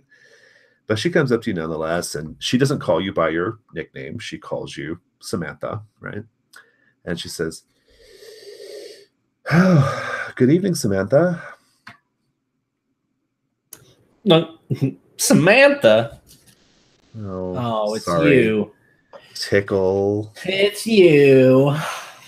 What does that mean? Are you that unhappy to see me? No, it just means I'm unhappy to be calling old Samantha. I at least prefer Sam. Come on. We've known each other long enough. You can at least call me Sam. All right, Sam. Fine. Sam, can I buy you a beer? She says as she reaches into the cooler and grabs a beer. I'm not going to say no to that. And she, pops it open or whatever.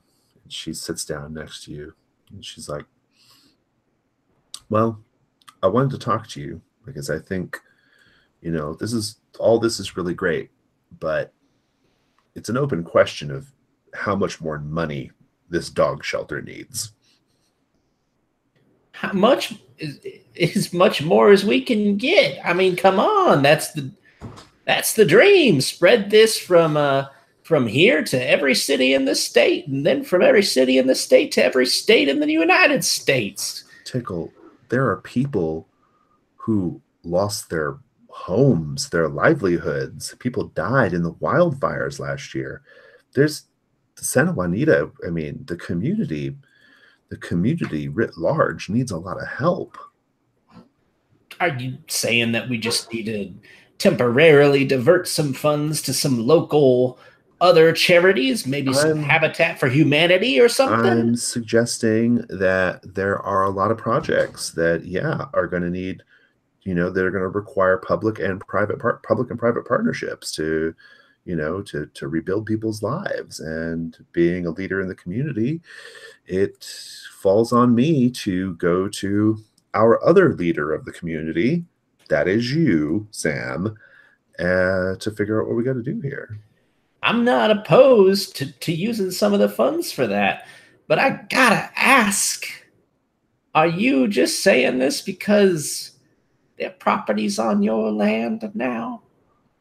I'm just saying that there are a lot of people hurting and suffering in this town. A lot of people don't have the luxury of just getting on their bikes and running away from trouble, okay? No, suppose they invested all their money and then didn't insure it for anything. Well, that's because a lot of my investments were done with illegally sourced funds, but this is a two-way street, Tickle. You know that. I keep the city council off your ass. I make sure the cops don't don't mess with your business, right?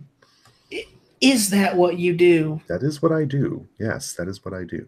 Because the city council, if I'm being honest, they're no more dangerous than a pack of stray chihuahuas. Actually, feral chihuahuas are incredibly dangerous, Sam. Um, she will explain to you at some length, like the dangers of feral chihuahuas. She says, "Look, I'm just saying, I think we should do something. Some kind of, I don't know, some kind of new charity, something new for Santa Juanita. All right, the dogs are fine. Well, aside from apparently these ravenous piranha like chihuahuas, I tend to agree with you. What did you have in mind? I could put it to a vote. I'll put together a plan. Okay, I'll come up with some ideas, and I'll even come by the bar, and I'll come by the bar and I'll present it to your members myself. All right, but if you're going to come by the bar, you better not be dressing like that. I'm just saying, for your own sake, don't do Oh, that. no one's gonna mess with me. I used to be the old lady of the founder of your club. I still have. Not saying anyone's going to mess you. I'm just saying, don't dress like that. You know. I'm dressed very sensibly for a woman of my age, Sam. And I think I'm in like biker leathers and like, right. Yeah, that was shade at you. That was what she was doing there. Yeah. and she's in like, I don't know, a dress or something that you would wear to the fairgrounds. She's dressed like really conservatively, right? Yeah. And I'm like, they probably won't listen to you if you dress quite like that. I've got it under control. Thank you. But I will. I'm glad you're open to this. We'll talk. And enjoy your beer. All right, then you take care. You, I'll tell Hellraiser at her grave that you said hello. She looks back at you and like rolls her eyes. What are you up to, Itchy?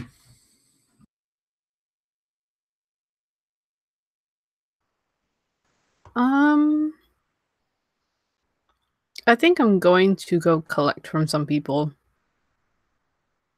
who owe me favors. Who's this? Who are we going to? Because I need money, if I remember correctly. You do, yes. I think it's like Stitches. Like you and Stitches kind of have you gotta get some cash to Stitches because Stitches helped you out with some stuff, right? Mm-hmm. And Stitches shares aren't covering everything. Like you guys need to you gotta find other sources here. Mm-hmm. Yeah. Okay. So what's the story? Who are you going to? Who owes me? I feel like nobody owes me. I owe people. You just make something up. Maybe somebody owes you something. Yeah, let's say Martin. This is a new NPC, Martin. Sure. What's Martin's deal?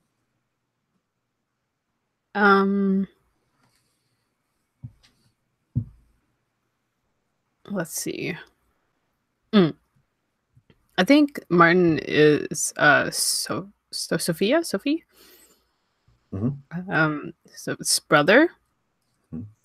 And so I knew him like when we used to date, and he just borrowed a lot of money from me and never returned it. And I kind of like gave him a break or like cut him slack when we were dating.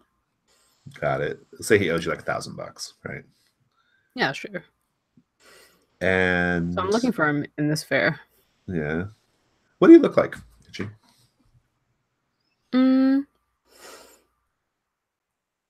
I think I got my hair in like 2 French braids, like really tight French braids, and I think I just wear like my leather jacket and whatever ratty t-shirt and like ratty jeans when I'm not writing. Yeah. Nice. And yeah, so and are you fairly young? I can't remember how old you are. Remind us how old you are. I think I'm like in my 30s. Okay, yeah. Yeah. So you find Martin. I think Martin is like a real buttoned up kind of guy. I think now he like I think he probably like I think he runs like a I think he runs like a hardware store in town, right? Hmm. And he's kind of buttoned up guy. I think he's got like a wife and a bunch of kids, like all that stuff. And I think his kids are busy, like they're like doing carnival games or whatever. And he sees you and he's like, oh, hey, Hannah, he'll call you. Hey, Hannah, how's it going? And I don't say hi to him. I bend down to like pat one of his kids, maybe this like little girl, I don't know, on the cheek. Yeah. The kid. How old are you now? And she's got like one of those like little air rifle things, and she's like, I'm 9. Getting up in the years. Sure you can handle that? I'm only 9, and this is a carnival game. I think I've got it under control. I look up at Martin. Takes after you. Little shit. She's very willful. It's true. And yes. So what's up? How are things going? How was the hell ride? I like gesture to a little bit further away. Unless you want to talk here. Up to you. It's like, yeah. And he kind of like, tells the kids to, do whatever to amuse themselves. And he steps off with you. He's like, yeah. Don't shoot anyone, kid. She's like, if I do, they probably deserved it. I like her. You can go off with him. He'll come off. He's like, hey, she's what's not up? like you. Great, thanks for sure. What's up? Oh, at least you remember me. Yes, you're part of the Hounds of the Moon. You guys run this town more or less. Yeah, of course I know you. Remember you? Yes. Yeah, we haven't talked a long time. It's true, but okay. So you got the money? But you calling it a debt right now in the middle of the celebration? Oh, I'm sorry. When am I supposed to come? Did you want me to come to your house, knock on your door with a tray of cookies? Is that what you want? Do you want me to come to your work? I do like cookies, but all right. Look, I got a lot of stuff. I got a lot of funds are kind of tied up in the business. Yeah, you made it big. I seen the store. And Jimmy needs braces. There's a lot of stuff going on right now. Okay, a lot of stuff going on. It's not easy. I'm not very liquid right now. Those braces can wait. What?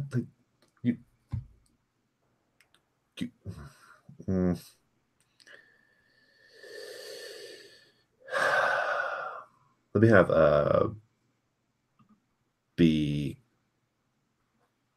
cool with jaw or cool and jaw. Yeah, I think this is a jaw roll. Is cool though? Sure. I'm not sure. Let's look. See if that makes sense.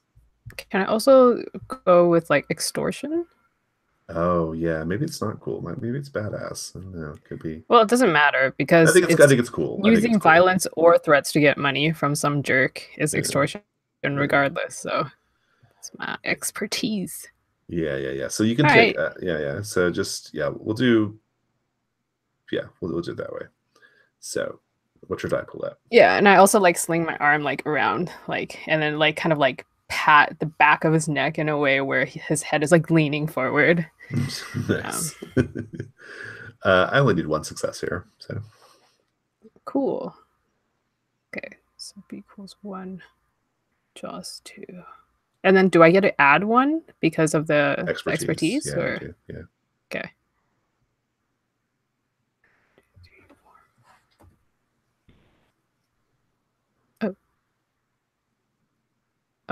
I have 1 success. That's enough. He's like, Oh my god, I can't believe you're shaking me down at the carnival right now. This is. I mean, At I least know it wasn't in front of your kids. thank you. Wait, hold. Earlier, like when you touched my daughter, was that supposed to be like a threat? Were you Did threatening you my think daughter? it was? Well, She didn't look scared. Just a good kid. I like her. What's her name? No, I'm not. I know. I don't have to tell you my kid's name. I'm going to give you your money. Okay, that's it. You're not going to be a part of our lives. That's not how this works. Thought I was Auntie Hannah. Isn't that what you said when you borrowed the $1,000? Auntie Hannah. Yeah, I kind of vaguely remember. Yeah, there's that. interest, by the way. What interest? What? Oh, come on. Interest? I'll be nice since we go back 1,500. He just like goes white. He's like, what? And he's like, let me see what I can do. Okay, I'll come with you. I will handle it. I'll handle it. I'll stop by the bar tomorrow. Cool. Send you on your way. Yeah, I'm gonna go back and find that kid's name. Say hi to her again. Chops, do you want a more full-fledged scene here before we wrap up? No, I'm happy just for the camera to like pan across and for Chops just to be doing like a terrible guitar solo. Nice. Okay, good. Awesome. Well, the charity event is over. You all get to roll 1d6 and get that many fucks back. So roll your d6, get your fucks back, and maybe just in the last couple minutes, I think that was a good place to kick off what you just told us there, Chops. Maybe everybody else just give us a quick little vignette of where we see you at the end here, what you're doing, what you're up to. Just what does the camera see? Is the credit right before the credits roll? I think as Itchy is like greeting the little kid who's playing the air rifle game or whatever, Tickle shows up and is like also like delighted to meet a little girl who's shooting plates or whatever. Right, yeah. It's like also introducing herself. Future prospect. Yeah. Awesome. I even like get the carnival booth guy to give her like 5 free rounds or something. Nice. What about you, Duck? Where do we see you at the end? So Duck is kind of like drunk and pissed and horny, and so we see him like hooking up with a dude. Nice. Like somebody picked up at the party. Nice closet case situation. I'm into it. Good. Yeah. Anybody else want anything? Is that all good, or we all squared away? I think I'd like to maybe see Chops forlornly seeing Duck like heading off with this guy, like not like, you know what I mean, just see him walking off with him and just looking all like sad and forlorn. But maybe not knowing what's going on necessarily. Yeah. It could just be some guy, right? Like Yeah. I think the hookup part is maybe off screen, right? Or That's what I was going for. Yeah. Anything else? Yeah, I think Jimmy. I'm assuming Jimmy, Martin's kid, is like in his like maybe he's probably like 13 because he's getting braces, right? Yeah. And I like get him to like take a sip of beer, and then when he just like spits it out, I like burst out laughing. Wow. And I'm like, hand it to the kid, and I like tell him to hand it to the girl who's 9. Yeah. Wow. Martin's family is really The kids are being indoctrinated early. All right, good. I'm into it. Awesome. All right. Well, that's our session of 1%er. Santa Juanita, Hounds of the Moon, Santa Juanita chapter. We'll do a debrief next time. I'm feeling it's been a long day. I'm kind of ready to call it quits, but it was lovely. Thank you all for that. I felt like we got a really good mix of biker gang shit, but also community personal shit too. So I was really happy about that. That part of it felt really good. So Cool. Anything else I need to know before we go? All right. Awesome. Well, you guys enjoy the remainder of your evening, and I will see you, I assume, next week.